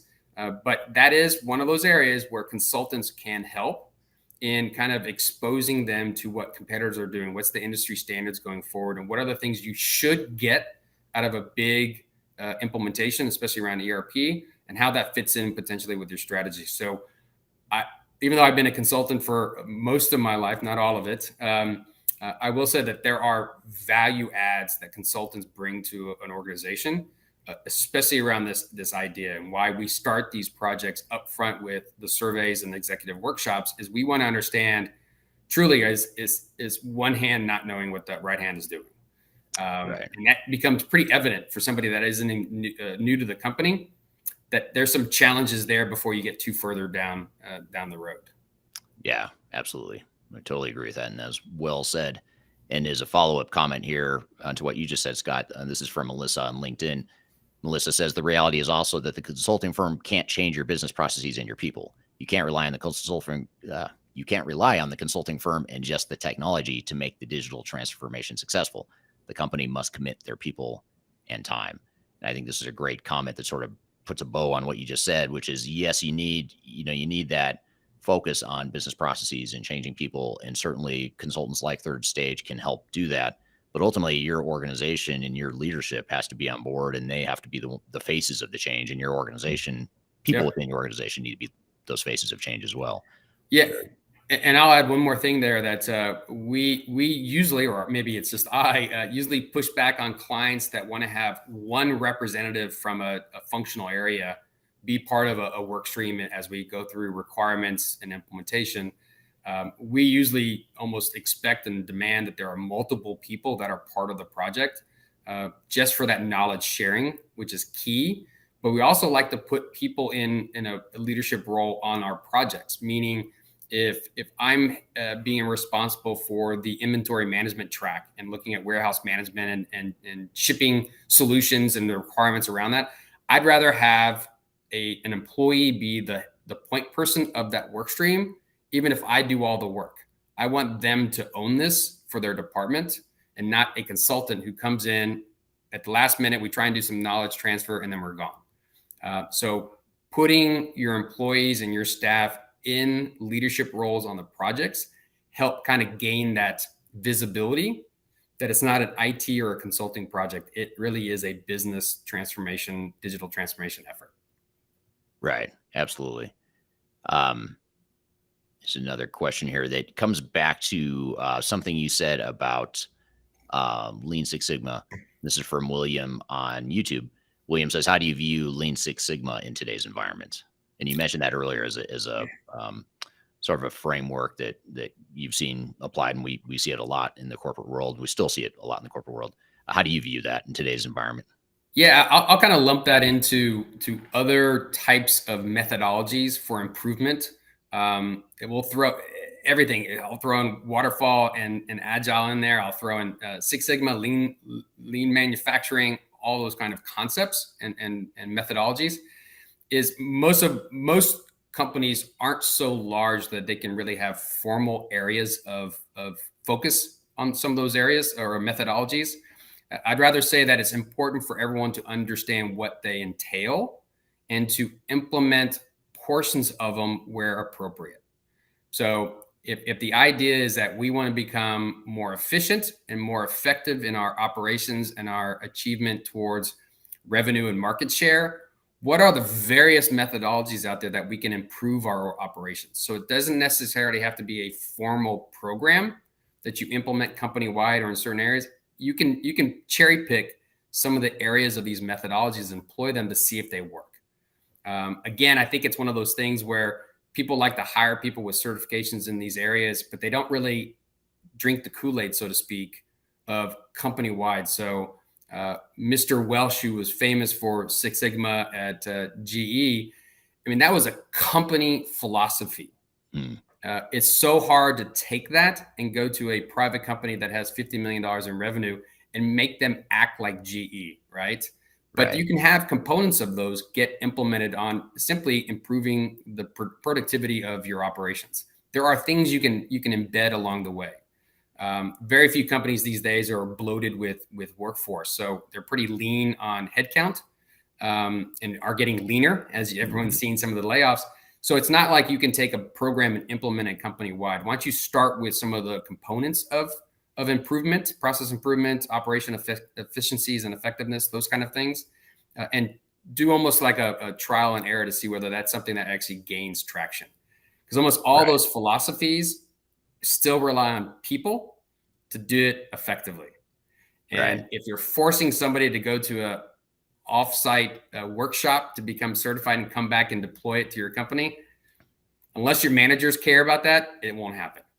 So it has to be a philosophy within a department or more likely a company to really grab hold. Right. Now, I just realized I have completely lost track of time here. Do you have a few more minutes? I didn't ask you at the beginning of this conversation about your timeline. Okay, I've just got a few more questions I want to make sure we get to as we wind down the conversation here. But these are really important ones too. So, and thank you for all the great questions on the stream too. Those have been awesome discussion points. But one question I want to ask is, what do you think, if we sort of back up and try to tie this all together, everything we've been talking about so far, what do you think some of the biggest and most important components of a digital strategy are? So in other words, when we think about our digital strategy, what are the most important pieces that we should really focus on and make sure is part of that digital strategy? I think we talked about it a couple of times in here, but why, right? Why are you even bringing this up or having a concept, or why are you initiating something and making sure that you understand the implications of going down a path or not? So that whole alignment, I think we're stressing that pretty hard, and it's because it's so important, is that the tactical stuff we can get done, but unless there's a purpose and a reason why, when it hits the fan, so to speak, you're going to give up. The organization will stop. They'll do the short end around to make it finished, make the project or the effort finish earlier than maybe planned, just to be done with it. This is not an easy or inexpensive effort. So the alignment of why you're doing anything around technology or digital strategy is the fundamental basis that will carry you forward. And it doesn't have to be, and it shouldn't be just at the leadership. It has to be throughout the organization. So I'm surprised. We have some large clients. I'm very surprised they don't have both a passive and active communication effort around some of these things. So going to a portal homepage when you turn on your laptop at work, talking about some of the key initiatives in the organization and maybe even financial results for the last quarter, and making it relevant to everyone is amazing. But most companies don't think about that. They only communicate when something has to happen rather than an ongoing engagement. So I think the strategy part is so important. And the other thing is, feel like a squeaky wheel is the organizational effort around change management and focus on people. It is. We usually start even during our sales cycle, and somebody's going to want to go through a selection and implementation. Data. Start working on your data. Start working on your people. You need to backfill people. You need to educate people while this project is happening. You need to support them from day one, because they're going to be your champions and change agents when you get done. So data and people, I think, are core outside of just the alignment on strategy of why you're doing something. Yeah, I agree. Totally agree. And one of the challenges in our industry is that the echo chamber of our industry, when you look at software vendors, system integrators, most consultants that are affiliated with software vendors trying to push certain software products, they don't use these exact words, but they suggest that maybe you should think less and just do now. So don't ask why, just do it, is sort of the refrain that you'll get, not directly, but that's the mentality that you get oftentimes from the technology and the digital transformation community. And the reason is because they want to sell software. They want you to move faster. They want you to stop thinking, stop asking why, stop worrying about alignment, stop worrying about you people. It's all about the technology. Let's get technology going right now. Let's do this agile approach so you can deploy the technology quickly. And it's all designed to sell software, but it's pushing you in a direction that totally circumvents everything you just said. And I think that's the problem. One of the biggest fundamental root cause problems in our industry is it's designed. There's flaws in the design of our industry that are not conducive to strategic success in the way we're talking about here today. Yep. But if you know this stuff that we're talking about and you take your advice to heart, and you can use that to counter some of that messaging and take control and ownership of your project and run it the way you want to, which in my opinion is the right way, is to ask, make sure you define the why, make sure you focus on change management, have a solid plan up front, all that stuff that is really important. I'll bring one more thing up, and I know you may have another question, but let's not disregard the people that the system implementer brings to the table as well. Typically what we see is you get the outstanding folks during the sales cycle, you get the outstanding folks at the beginning of the project, and then they start resource changing. Right. And when we come in middle of a project and ask for or being engaged to do an assessment on the project, some of the things that frequently come up is that there's not good knowledge transfer within the organization. They give us the C players. They have a lot of coaching, and all of a sudden now we know more of the product than the consultants that we're paying for. So staying on top of that is also very important. They don't necessarily need to know why you're going through this transformation, but don't ignore the fact that the system integrator and the consultants are also a big factor in a successful implementation too. Right. And I want to call out one more comment from the audience too. it's actually a comment that's going to just blow up this entire conversation and make me question this entire thread. But this is actually a really good point. Well-known comment from Arena on LinkedIn says, culture eats strategy for breakfast. So maybe strategies are relevant. I don't know. But the culture, and you talked just a moment ago about people, and we've talked a lot about people and change management in this conversation.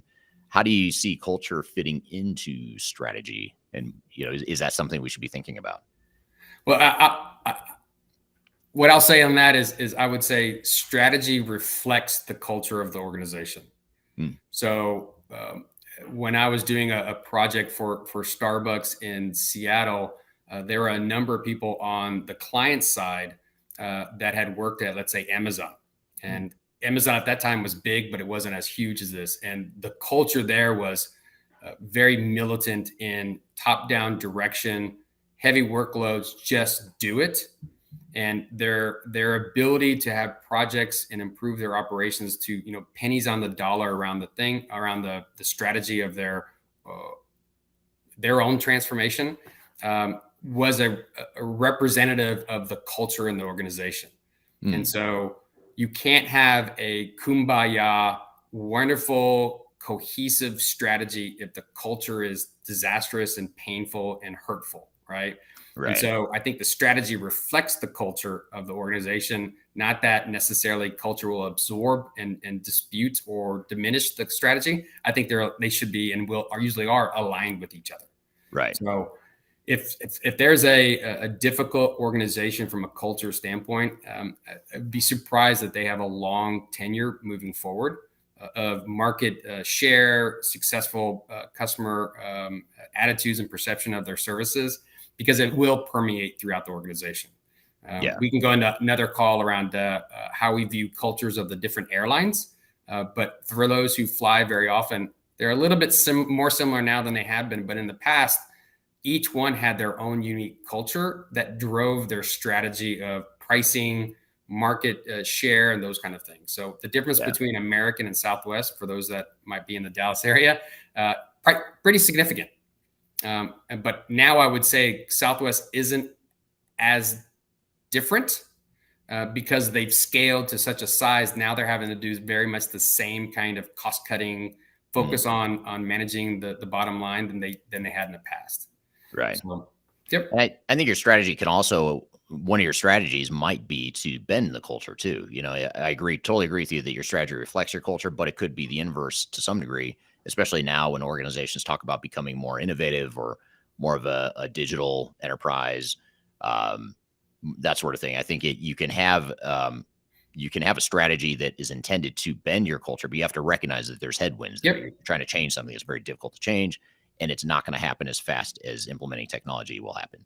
And if and that's a good point, is that if you're thinking that technology is going to drive that org structure change and culture and change management, that's a difficult sale to me, because it needs to probably start the other way around. If you have an innovative company or you want to become that, you can start way before any technology is introduced. And then when you layer on something that really is maybe fringe functionality or in a certain area that hasn't been touched before, but you've already have that crowd that is that servant kind of inquisitive mindset, it is more likely to be successful than if you're thinking that the technology alone will change people's attitudes and culture of the company. It's kind of, you can start one right now and change how you think and work with your folks. Right. And we have a, just for those watching that might be interested, especially if you're interested in theoretical concepts, we have a 1-page summary of our digital strategy framework and things that we look at and that we unpack and help clients define as part of their digital strategy exercise. I'd be happy to share that with you. If anyone wants, you can message me and we'll share that with you. And if our marketing team listening happens to have a link to that, I don't know if we have it posted on our website or not, but if we do, you can also check the comments. They'll post it there if it exists. So don't take my word for it, because it may not be on the website. So if it's not, feel free to message me. But using that as sort of a lead into my last question for you, Scott, how can organizations get started on their digital strategy definition in defining a digital strategy that's unique to them, kind of reflects their business strategy and their corporate strategy? Yeah, one of the things that's still surprising me sometimes is that a lot of organizations, especially at a certain size, and they've grown by acquisitions or like, they don't really understand their technology architecture landscape. They don't, if things are working, maybe, but they don't really understand kind of everything from ease of use to cost to retirement across the spectrum, to then align with why are you looking at this to start off with. So one of the things that we have conversations around in workshops and through implementations of a ERP solution or point solution is understanding what is your competitive advantage within each functional area and your perspective of the organization in the marketplace. The concept that you can use all of the out-of-the-box functionality and all of the out-of-the-box processes within the system is naive, because if that's the case, then you're not adding any value to the marketplace. Every organization has a perspective or a competitive advantage or uniqueness to them, and making sure that that shines throughout the whole process. So before you start a transformation project or initiative, before you go out and select a system, understanding your landscape in the first place, but understanding what's unique about you. What is driving you, and then focus on that instead of making sure that everything is like for like match on a new system. Use out of the box for back office processing. Don't even think about doing something unique. If that doesn't give you increased revenue or increased market share, table it, right? Only focus on what truly is competitive advantage to you. And a lot of our clients are private and they don't necessarily have gone through that effort before. Right. And so a lot of these private companies become public or get bought off by public companies. So having that perspective is core, I think, before you go down this path. Because I think once you go down this path, you need to keep going. Right. You can't just do it for a little bit, stop and say we're done. So understanding why you're in business and why you're successful, and then look at your technology landscape and see how they sync up. Yeah, absolutely. Well said. And you don't want to your point, you don't want to ignore the current state. You need to use the current state and where you are today as sort of your grounding for not only what your strengths and weaknesses are and where you want to be focused on improving operations, because it helps increase revenue or market share. But it helps you be deliberate in that way by focusing on the current state. And it also allows you to understand what you're up against. If you understand your current landscape, not just in terms of technology, but your processes, your organizational design, the people, the culture, you have to understand the realities of where you are so that you can have a realistic plan and a realistic strategy to get where you're trying to go. And too often a vendor or system integrator will come in and say, here's our project plan. Here's our proposal. We can do this in 6 months, no problem, or whatever the duration is. It's going to cost you X amount of money, but it doesn't consider where you are today and how big of a jump you're making as an organization. For some organizations, it's a massive leap. They're risk adverse. They're highly tenured staff that just resist change more than others. That's a totally different time frame and strategy than an organization that's a tech company. It's a young startup and it's moved fast. It's not tenured. It's immature processes. Those are two totally different scenarios. They're going to have two totally different project plans, but oftentimes, more often than not, software vendors and system integrators will give those two companies the same exact proposal because they know they can implement technology in 6 months or whatever it is. But this isn't about implementing technology. So those are absolutely great points you bring up. All right. Thank you, Scott. Great conversation. And thank you to the audience for those great comments and questions as well. Really appreciate that. A lot of really good questions that we didn't get to. But we'll take a quick break. And when we come back, we'll dive into sort of a debrief and build on some of the topics we talked about in that segment. And then stay tuned, because later in the show, we'll have Andrew Hayes on the show, who's going to join us to talk about digital transformation in education. So we'll take a quick break. We'll be right back. You're listening to Transformation Ground Control. When things are big that should be small, who can tell what magic spells will be doing? Are you looking to stay ahead of the curve in the ever-changing landscape of digital transformation? Then you need our newly released 2023 Digital Transformation Report. This comprehensive report covers the latest trends, technologies, and strategies to ensure your digital transformation is optimized for success. The 2023 Digital Transformation Report is packed full of proven methodologies and insights from experts in the independent digital transformation field. You'll also receive practical insights on how to implement digital transformation strategies within your unique organization. This free report is available for download on our website at thirdstage-consulting.com under our Thought Leadership section.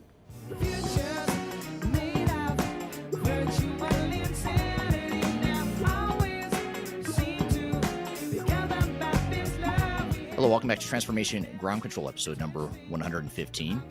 My name is Eric Kimberling here with Kyler Cheatham. And Kyler, we just had Dr. Scott Janke on the show from our North American office here at Third Stage Consulting. We talked about digital strategy, theory versus reality. What were some of your takeaways and observations or follow-up questions from that conversation? Yeah, well, that conversation is one of those that you could watch multiple times and learn something new from every time. It actually reminded me, and this is a bit of a reach, but I read a lot in parenting theory, and I know you do too. But the reality is so similar to a digital transformation. And I was just looking at a TikTok video of someone I follow, and it's like inspirational text for my teenagers, and it's like, when does my social security number expire? And bro, don't talk to me in public. And this, so it's similar, but obviously different in the fact that theory is important to be able to have a baseline understanding.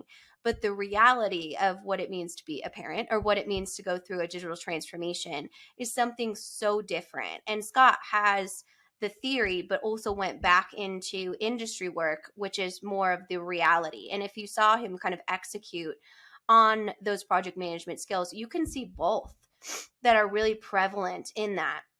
And I think he's one of the, the few academics that could really convince me to get a specific certificate or just have that organization, because it's become a trend to not have as much, educational background. When we see companies like Google or Facebook do their own sort of technical training as opposed to going to a university or institution to garner that. But there is a level of just overall organization and structure, like you talked about waterfall versus agile, just the need for that PMO service that is the reason that we get called in to triage so many of these projects. Like you kind of talked about at the beginning of the episode, it's not a failure, but it's definitely on the train wreck path type of thing. So I think it's just so interesting that is such a miss in the industry, to have that formal PMO and that independent and technology agnostic PMO, because your vendor partners are going to be the first person that tells you like, oh, no worries, we got this, we can do this. And that's often what we see when our clients come to us and say, my project's in trouble. Yeah, I agree. And I think that's, I agree with you too, by the way, with Scott being one of the few people that could convince me that higher education or a certain certificate is valuable. I think my biggest question, obviously I value higher education. I have a master's degree, not a doctorate, but I have a master's degree in business. But my question, I guess, is more in today's day and age with tuition costs being as high as they are. And I only say this because I have two teenage boys, and planning for college is alarming. Looking at the cost to go to college makes you wonder, like, is that really worth it? Is that the best answer? Is it the only answer? Certainly not the only answer, but I think you get inspirational text from them? Just a question. Yeah. I mean, yeah, my older one for sure. The 16-year-old, the 13-year-old one is a little bit different. He has a very high social EQ. So I don't know. I haven't gotten him yet. Maybe as he gets older and more of an attitude, maybe I will. I don't know. But you do think about, like, is that worth the cost? And then I think about my own experience, and I didn't have any intention of being a technology consultant. And I think that actually benefited me because I went and studied other things. I studied business, and it just so happens I ended up in the world of technology. But I think that business understanding, that MBA that I had, and the sort of the business strategy, operation strategy, supply chain management, those are the things I studied and loved learning about in marketing as well. I loved learning that stuff in school, and that taking that and then learning the technology stuff later, it really helped me. But if I were to if I knew I wanted to be a technology consultant, I wonder, like, would I've spent $100,000 on a undergrad, or it might be more than that now. Maybe it's 150,000 or whatever it is in the US at least, to get a undergrad degree. Would that have been worth it? I don't know. That's hard to justify, in my opinion, because you could just go get a PMP certification or take some Lean Six Sigma courses or whatever. There's ProSci. There's a lot of different courses and certifications you can take that might actually give you a better bang for your buck So I don't know. I'm torn on that. I tend to not look, honestly, I don't look a lot at people's educational history when I hire, which maybe I should, but I don't really look at that. I look at more of the experience, and then I look at most importantly the cultural fit, with us and with our clients. So I don't know. I'm torn on the whole thing, but he does make a compelling case for education though, which I appreciate. And you both mentioned that the ability to be a learner is really the thesis there. There's a lot of people within the industry, within consulting firms, or within whatever industry you're interested in moving into, that are very smart and that you can really have that kind of more apprentice type of role and learning from them. So that I think the overall takeaway there is being curious, not only on the career side, but as you both mentioned, on the enterprise technology side. But there's a balance between a huge innovation, digital mindset, all those fun buzzwords, right, to say, and actually strategy that's going to be implemented and understood within your organization to really match. So I think that's a really kind of humbling, or I guess like baseline setting for the industry, because there's a difference between something that your organization is ready for and something that you want to look ahead for the future. But you have to have the infrastructure before implementing a technology that you might not be ready for. So I think that was a really good piece of advice that you both talked about. Yeah, and he's sort of got into that thread or question you talked about earlier in the opening segment with the hot topics. You were talking about the go-betweens in IT, and how, the value or potential value of bridging the gap between technology and business, and looking at the whole big picture is essentially what I took away from the hot topic. And then Dr. Janke or Scott talked about that as well, about how, no one, a lot of times in these projects, people on the project team don't look up to look at the whole big picture. And if you don't have anyone doing that on a consistent basis, you're going to end up with a whole bunch of disparate workflows and work streams that aren't aligned, aren't accomplishing the goals and expectations of the organization. So I think it's a really good point. Yeah, and that almost insurance policy of someone like an expert like you or Scott that has seen, like you gave an example of a SAP S4HANA implementation that is in the yellow, and kind of readjusting that and nudging that back to a healthy project.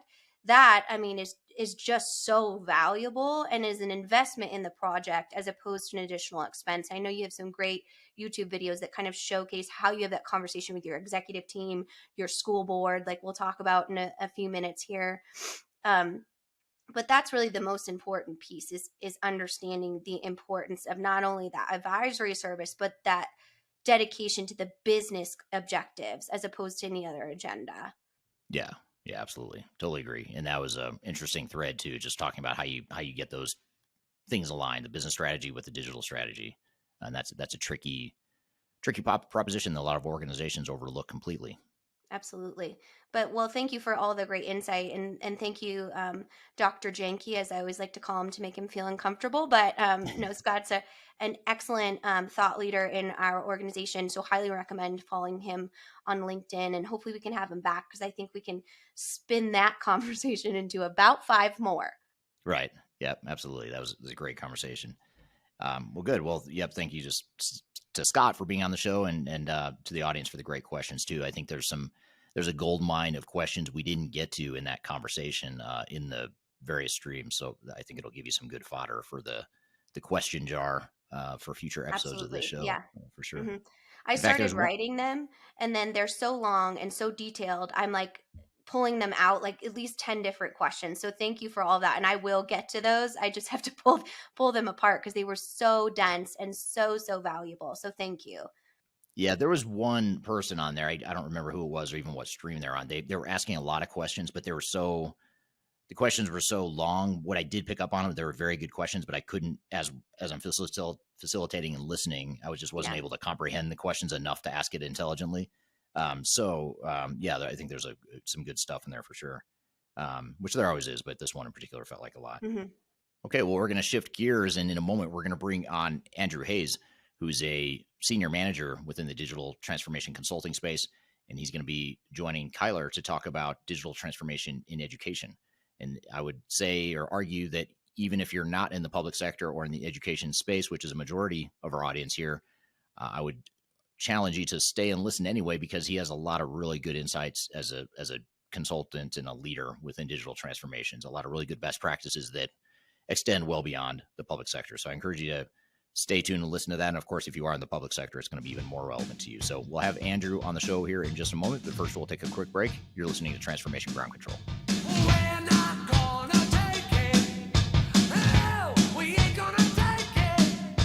Hi, this is Eric Kimberling, the CEO of Third Stage Consulting, and we recently hosted our Digital Stratosphere 2022 virtual event.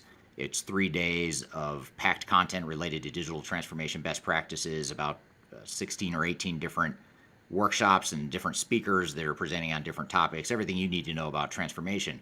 The bad news is if you miss that event, the event's over. The live event already happened. But the good news, if you've missed it, or even if you did attend it and you want to see replays or you want to catch the sessions you missed, you can do that now by going to stratosphere2022.com. Go to stratosphere2022.com, register. All you have to do is put in your name and email address, just a few fields. You get immediate access to all the recordings, and the recordings cover everything from digital strategy, software selection, organizational change, process improvement, architecture, data migration, cloud, trends in the industry, how to avoid failure, some of the legal aspects to think about, contractual aspects to think about as it relates to your transformation. All that is stuff that you'll get by registering for Stratosphere 2022 replay. And again, go to stratosphere2022.com and you can listen to all the replays of all the workshops that you might have missed at the event. So hope you check it out, and thanks for listening. We'll see you soon.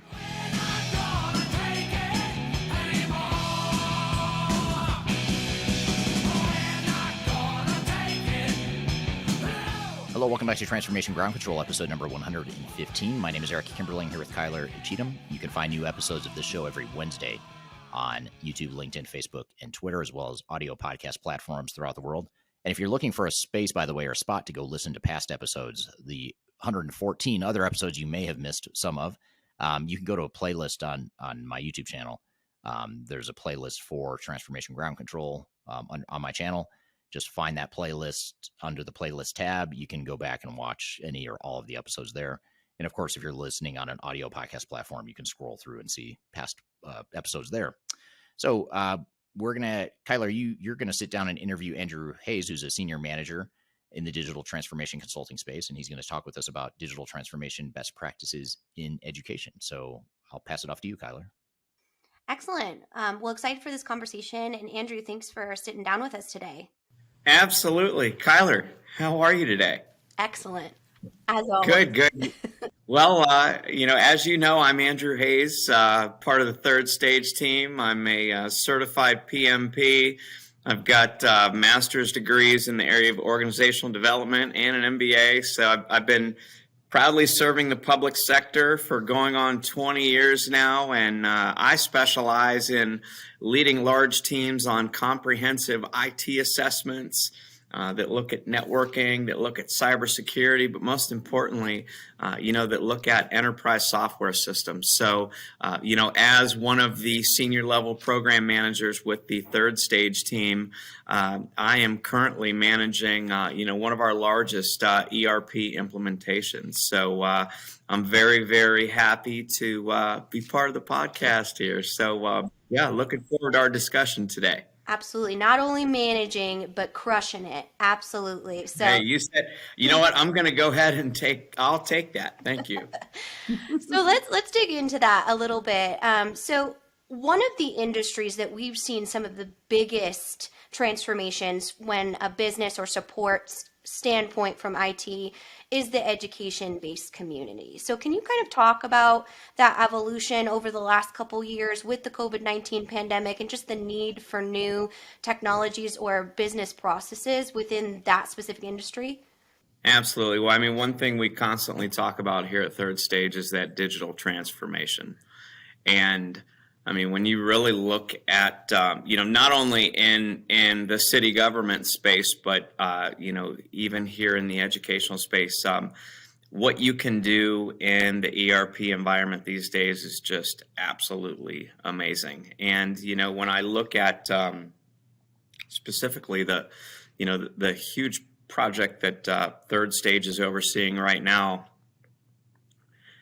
this implementation of this financial management system and this human capital management system, what this is going to do for their workforce, with the ways that they are communicating across departments, but, also, externally, is going to completely change their entire operation, which is really, really exciting, and the fact that our Third Stage team can be part of that. I take great pride in that. Well, excellent. I know that it's a huge undertaking to go through any sort of ERP transformation within any business, but specifically in higher education, it seems like, or education in general, I should say, it seems like the actual workforce wears a lot of hats, and there can be some specific nuances that are needed as far as requirements for specific technology support. Can you talk a little bit about what those kind of nuances are in this environment? Well, absolutely. I mean, one thing that, and thinking of one of our clients right now, the magnitude from an organizational change management perspective is so intense, when they're going from antiquated legacy technologies to a more modern. One thing that we've tried to really do is to sketch out and talk through what the optimized 2B space is going to look like, within this transformation, so that their teams can start to plan from a change management standpoint, from a policy perspective, exactly how their operations are going to change. And in this instance, it's of such magnitude that you might find that people's jobs get rescoped. You're doing these manual workarounds, and everybody's excited because they finally got it to a point where they can manage through the antiquated technology. So sometimes people have a hard time even wrapping their minds around the value that this is going to translate. And I mean, it's gotten to the point, for our school boards and our boards of directors at these respective organizations, where we are able to calculate the savings in terms of hours when you're looking at this manual process took this individual, 24 hours a week, twice a month. That's 48 hours right there that they're getting back because of the automation, through workflows that we're able to configure in these new systems. So, Kyler, as you can imagine, everybody is starting to get really, really excited, specifically on, this large program, this implementation that our team is managing. Yeah, definitely. I mean, that's super exciting. And though it can have a flip side, things like automation. We talk a lot about automation anxiety, those types of different things. So when we look at that positive change in the organization of shifting roles and responsibilities, obviously there's a sensitivity to communicating that to ensure that you have, the comfort and the overall buy-in of the greater community to support this transformation. So can you talk us through kind of how you do that in balancing the two? Yeah, absolutely. So what we try to do is just clear expectations out there for the team. We make it so that there's no surprises. We're meeting with sponsorship on a weekly basis. As we start to approach go lives, we put together a formal communication plan. When you think about go live, how, as a program manager, as a PMP, how can I help the end user community to help me provide support to them? And what we do is we roll this out so they understand exactly what the changes are that are coming, how that's going to positively impact them, how they can prepare for it. We make sure that we're setting clear expectations for the timeline, for the levels of engagement. We are, in terms of the training artifacts that's coming out to them, we're setting clear expectations for what those are, what they mean. Specific to our go live, we're letting people know, hey, here's the phone line that you can call for support. This is the email. This is exactly what we need from you in terms of screenshots and errors that you're encountering. So that's something that we try to almost over communicate. As we've been going through the process of system integration testing and approaching the point where we start bringing the end users into the system to test it, we're making sure that our test cases are very clear, that our use cases are such that folks can easily understand what the actions are that we're testing. And we're having very positive feedback as we're starting to bring end users into the system. And I think, Kyler, from a cultural standpoint, the end users have to sell the success of the system to other end users. If you can promote success at the grassroots level, the other users are going to sell it, the belief that this is going to be a success better than any executive or any program manager ever could. And what we've done is we've made sure that we have a cross-functional team involved throughout the project so that we have, centers of influence at different levels of the organization. And I mean, that is true whether we're talking higher education, whether we're working with a public utility, a city government, a regional transit authority, an airport, a public housing authority. Third Stage uses that same approach, across the board, and we found that to be extremely successful on, our implementations over the years. Yeah, those change influencers can be incredibly powerful. Absolutely. Okay, thank you, Kyler and Andrew. We're not done yet. You've got a lot more to cover, I know, but we're going to take a quick break. When we come back, we'll continue the conversation, but first we'll take that break. You're listening to Transformation Ground Control.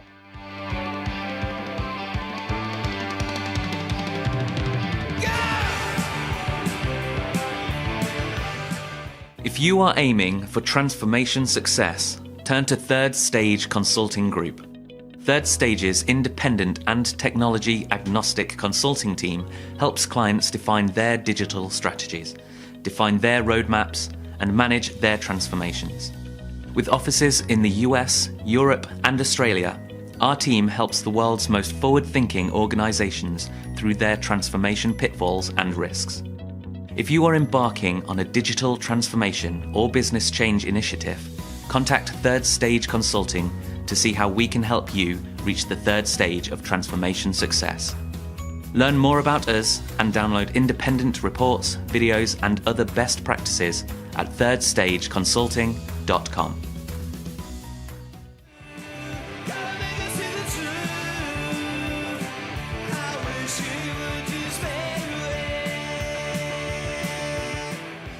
Hello, welcome back to Transformation Ground Control, episode number 115. I'm here with Kyler Cheatham, and she is interviewing Andrew Hayes, who's a senior manager, and we're talking about digital transformation in education. So I'll pass it back to you, Kyler. In talking about a school district, I kind of want to dig into that a little bit deeper into the cultural aspect of that, because I assume each school, right, has its own community and culture, and making a district-wide decision such as changing technology.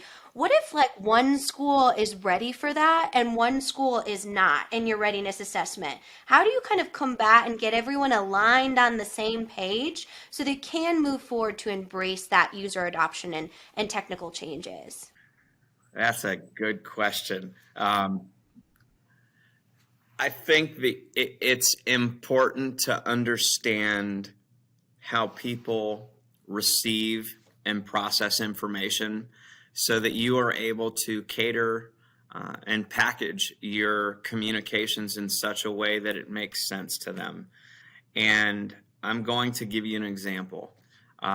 There was a electronic content management implementation that I was running. This was years back, and one of the clients was having a difficulty understanding how this would translate to value for his department. And this gentleman was a big music guy, which so am I. Yeah, so is Eric. We all are. Yes, yes. So what I realized is he loved his iPhone, he loved his playlists, and this gentleman only viewed things through the lens of projects. And we were talking about metadata tagging and, file naming convention systems and taxonomy. And I was able to explain this in such a way that he understood that we would put all of the documents in a centralized repository like his iTunes library. And then he could create projects and add various documents through tagging. And I used the metaphor of creating a playlist, and he completely understood it. So back to your question, I think it's a matter of, for those school districts or, for those departmental employees that might have a mental block as to why workflow automation or, mobility, why that might translate value when they're used to, or even software as a service. Why they're, the things that the norms that they're used to, if you can speak their language, bring it into their own environment and demonstrate value, that can get them out of those preconceived notions and alleviate some of that fear that might be a stumbling block for that district or that department as to why they why they may have, some reservations to adopting new technologies. And from a change management standpoint, and that's technically what that's falling under, we make sure that we're spending the time and having that open dialogue, and that our third stage approach to program management and delivery brings them to a point where they are very comfortable and we can have these difficult discussions. So, and that's something that our team deals with throughout the day, every day. Yeah, I know you guys are experts in that. And one point I want to pull out there, because it sounds like you really focused on the power of listening and really having the unique human perspective of what it means to value an employee's perspective, like your music playlist there. And that's really powerful, because not only does it create success in getting that employee to speak that universal language, but it also makes them feel valued and cared about. And a lot of times empathy can be incredibly powerful in creating ROI, and that's often misunderstood in technology. Yes. So I have a question for you about specifically school districts. A lot of times we get pulled in when there has been an implementation failure or when there is a project that's in need of triage. I just spoke to a district leader the other day here in the United States that talked about how they're going through a failure. So if you are considering, as any public entity, going through a digital transformation, what is the importance of engaging experts like Third Stage and understanding that outside perspective can often be an insurance policy? Because we know the most expensive part of a digital transformation is the re's, as we say, right? The redo, repurpose, rephase, yes.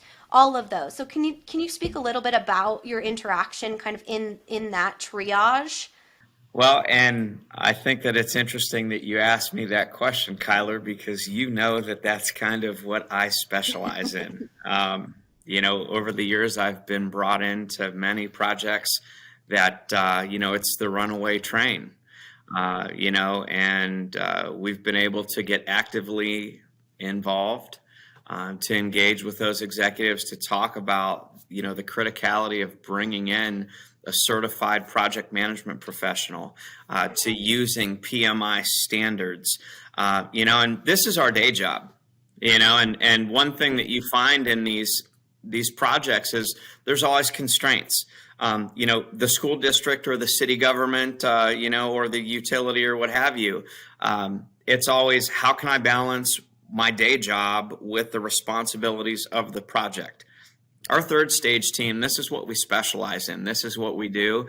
This is what we've been doing. We've built our careers on that. And we are able to leverage the experience that we've had, the successes, the failures, the lessons learned, all of those years of experience of our collective Third Stage team, and utilize that and open that robust experience up for the benefit of our clients.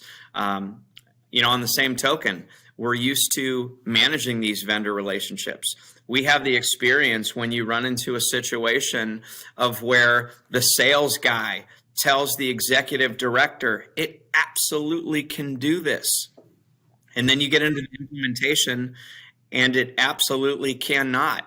And it has happened many, many times. And our team, has the experience of navigating through that situation. So my advice to our audience out here is that don't wait until things have gone bad to call third stage.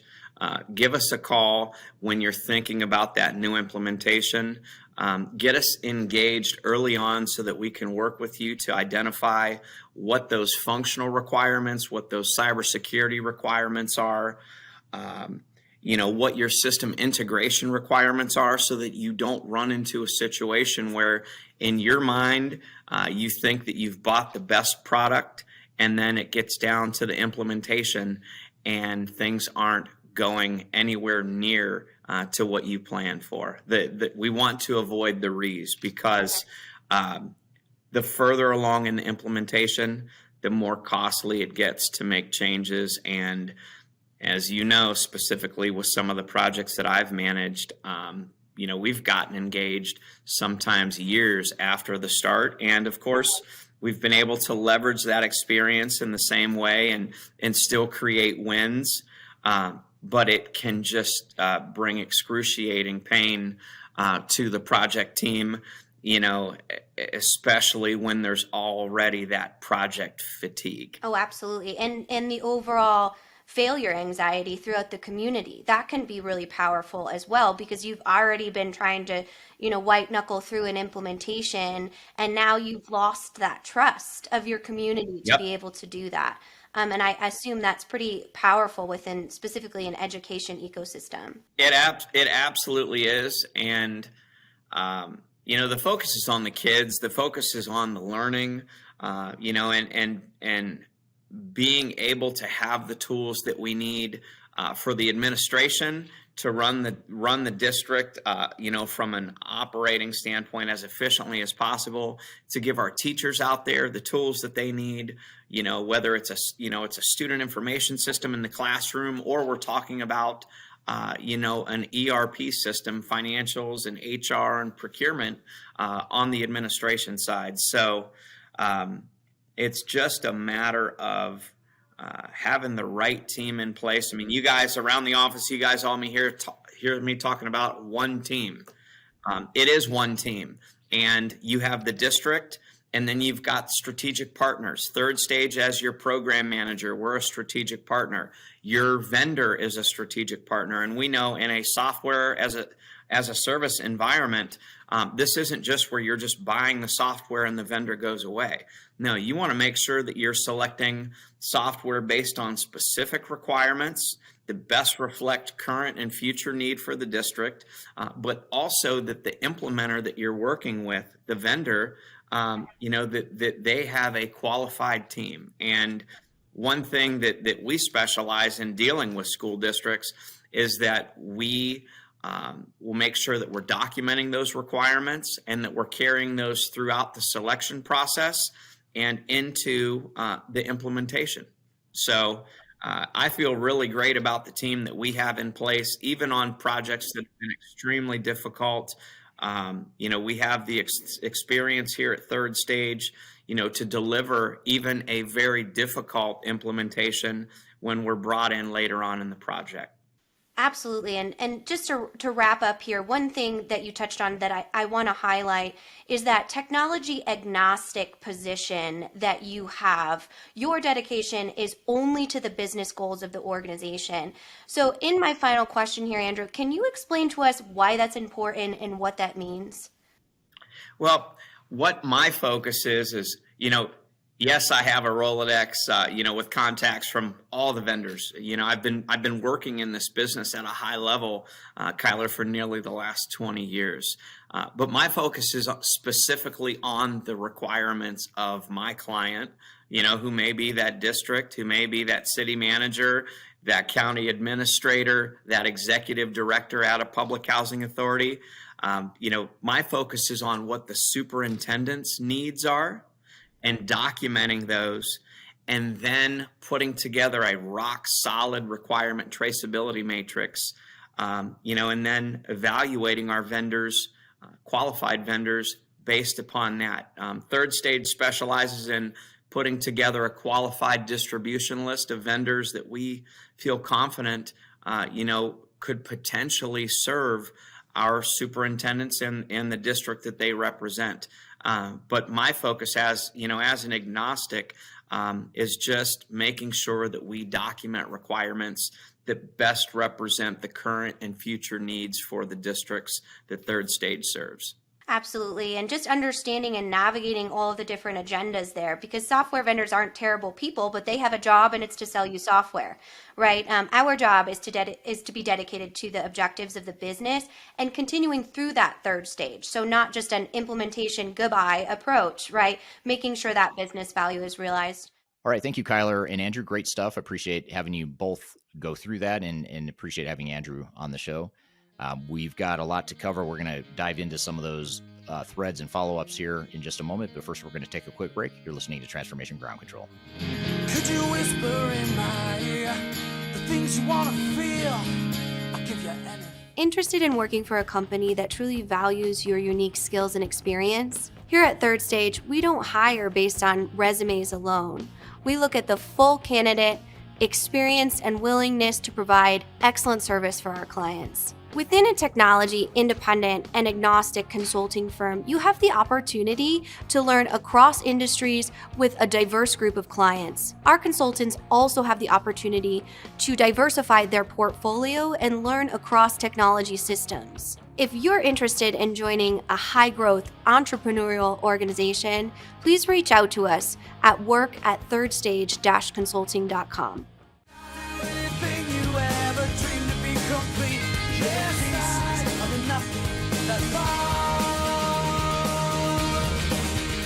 Hello, welcome back to Transformation Ground Control, episode number 115. And I'm here with Kyler Cheatham. Kyler, you did a great job interviewing Andrew, talking about digital transformation in education in the public sector. What were some of your thoughts and takeaways after leading that discussion with him? Absolutely. Well, I kind of want to flip it on your head here, Eric, for lack of a better term, and ask you some of the questions Not sure that what that means, but I know, right? Me neither. It's just it sounds awkward scary, as I usually am. But so Andrew talked about, and Andrew again is one of those PMs, much like Scott Janke, that has a lot of practical certifications and experience, has that organizational foundation, which is why he leads a project like we talked about in that case study that is so large with a school district entity that we work with here at Third Stage. I asked him, when it comes to getting alignment for a transformation or a technology implementation with an industry so large that it has these subcultures like schools, I asked him, what happens if one school is ready and one is not? So I thought I might ask that to you, maybe outside the public sector. What if you have a department, a location, a system that is ready, but the other side of the business might not be as ready? How do you kind of balance that to ensure that you're optimizing your project for success? Yeah, it's a great question, and it's something that's very real. Every organization has that, I would argue. Different departments, different locations are just going to have different levels of readiness and maturity that they're working with, and even risk tolerance and openness to change. All that stuff is going to vary from department to department or location by location. So one thing we do as an organization at Third Stage is we'll take clients through an organizational readiness assessment that identifies those differences, so that when you're going through the project planning phase, you're laying out what the plan is going to be for how you're going to deploy process and technology and organizational improvements. You have a realistic understanding of what it's going to take. You know that location that, is highly tenured, much more tenured than, let's say, location A. Location A is a newer organization. It's a smaller organization. Location B is highly tenured. It's been around for a long time. They've got really outdated technologies. They're risk adverse. they resist change in general. Those are two very different deployment plans, and you can't just take a cookie cutter approach and assume that you're going to take the same deployment plan for each of those locations. So the sooner you can identify those differences and understand those differences and then bake it into a realistic strategy and plan, that's the ideal state, is to do that up front. The problem is organizations don't typically do that. System vendors or system integrators and software vendors tell them that it's going to be more of a cookie cutter approach. No problem. We can knock it out in 3 months for each location or whatever it is. And there isn't any consideration of how those organizations are different in terms of readiness. And ultimately, that level of readiness is what drives the implementation duration, the cost, and the complexity and the risk. And building on that, kind of like we talked about in this case study and overall conversation, and it happens all the time in businesses, a lot of times organizations will go at it at their own, with their own internal competencies, with the greatest intentions of achieving a digital transformation by themselves, but they lead to a failure. And then all of a sudden they have kind of this uphill battle with their organization or their culture that there has been that failure before. So how do you kind of turn the head, especially in a larger, more complex, different organization, of an implementation that has failed? How can you kind of clean that slate and set them up for success?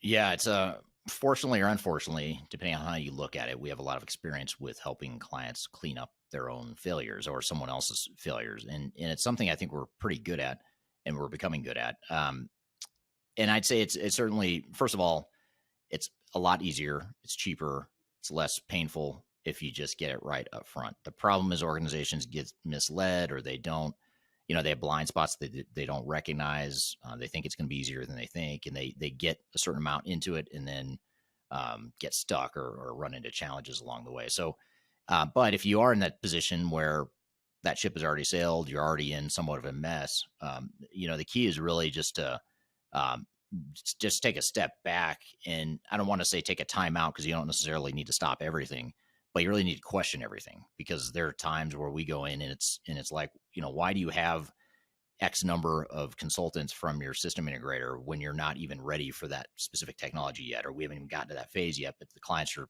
the consultants are sitting there letting the meter run on their work. Why are they here? Maybe we need to streamline or right size the level of staffing and support we have from our consulting partners, not because we don't want them there, but because it's not the right time. We're spending too much money on that run rate.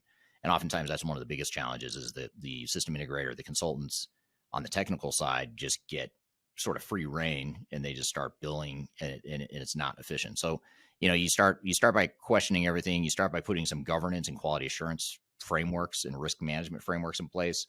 And that will usually set the guardrails, and you start to see what's off the guardrails, and you start to rein that in or cut things that are outside the guardrails. And I know that's an oversimplification, but there are, we have videos on our YouTube channels that talk more about quality assurance and more about program management.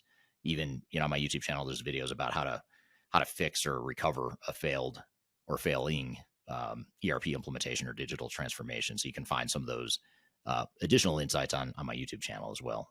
Absolutely. And as a follow-up to that conversation, you've done a lot on public versus private.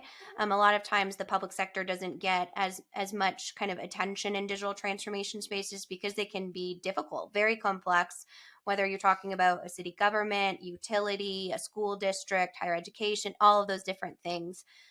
So definitely head over as some homework to that conversation. But I definitely want to thank Andrew for all of his great insights. And I did give you the opportunity in the end of that interview to connect with him if you'd like to. Another great resource, just like Dr. Scott Janke, in the overall third stage, really PMO program management or rehabilitation really team. So yeah, good stuff. Yeah, thank you to Andrew for being here, and thank you for facilitating that conversation with him, Kyler. Appreciate that. And love to hear comments from the audience, not just related to that conversation, but anything we've talked about here throughout the day. Love to hear your comments in the chat here. So thank you everyone for joining here today. I appreciate having you. This has been another great episode, and we appreciate it. You can find new episodes of this show every Wednesday on LinkedIn, YouTube, Facebook, and Twitter, as well as audio podcast platforms throughout the world. So be sure to check it out there. Thank you again, Kyler, for another good episode, and look forward to seeing you and everyone else here next time. Hope you have a great week in the meantime, and we'll see you next time on Transformation Ground Control.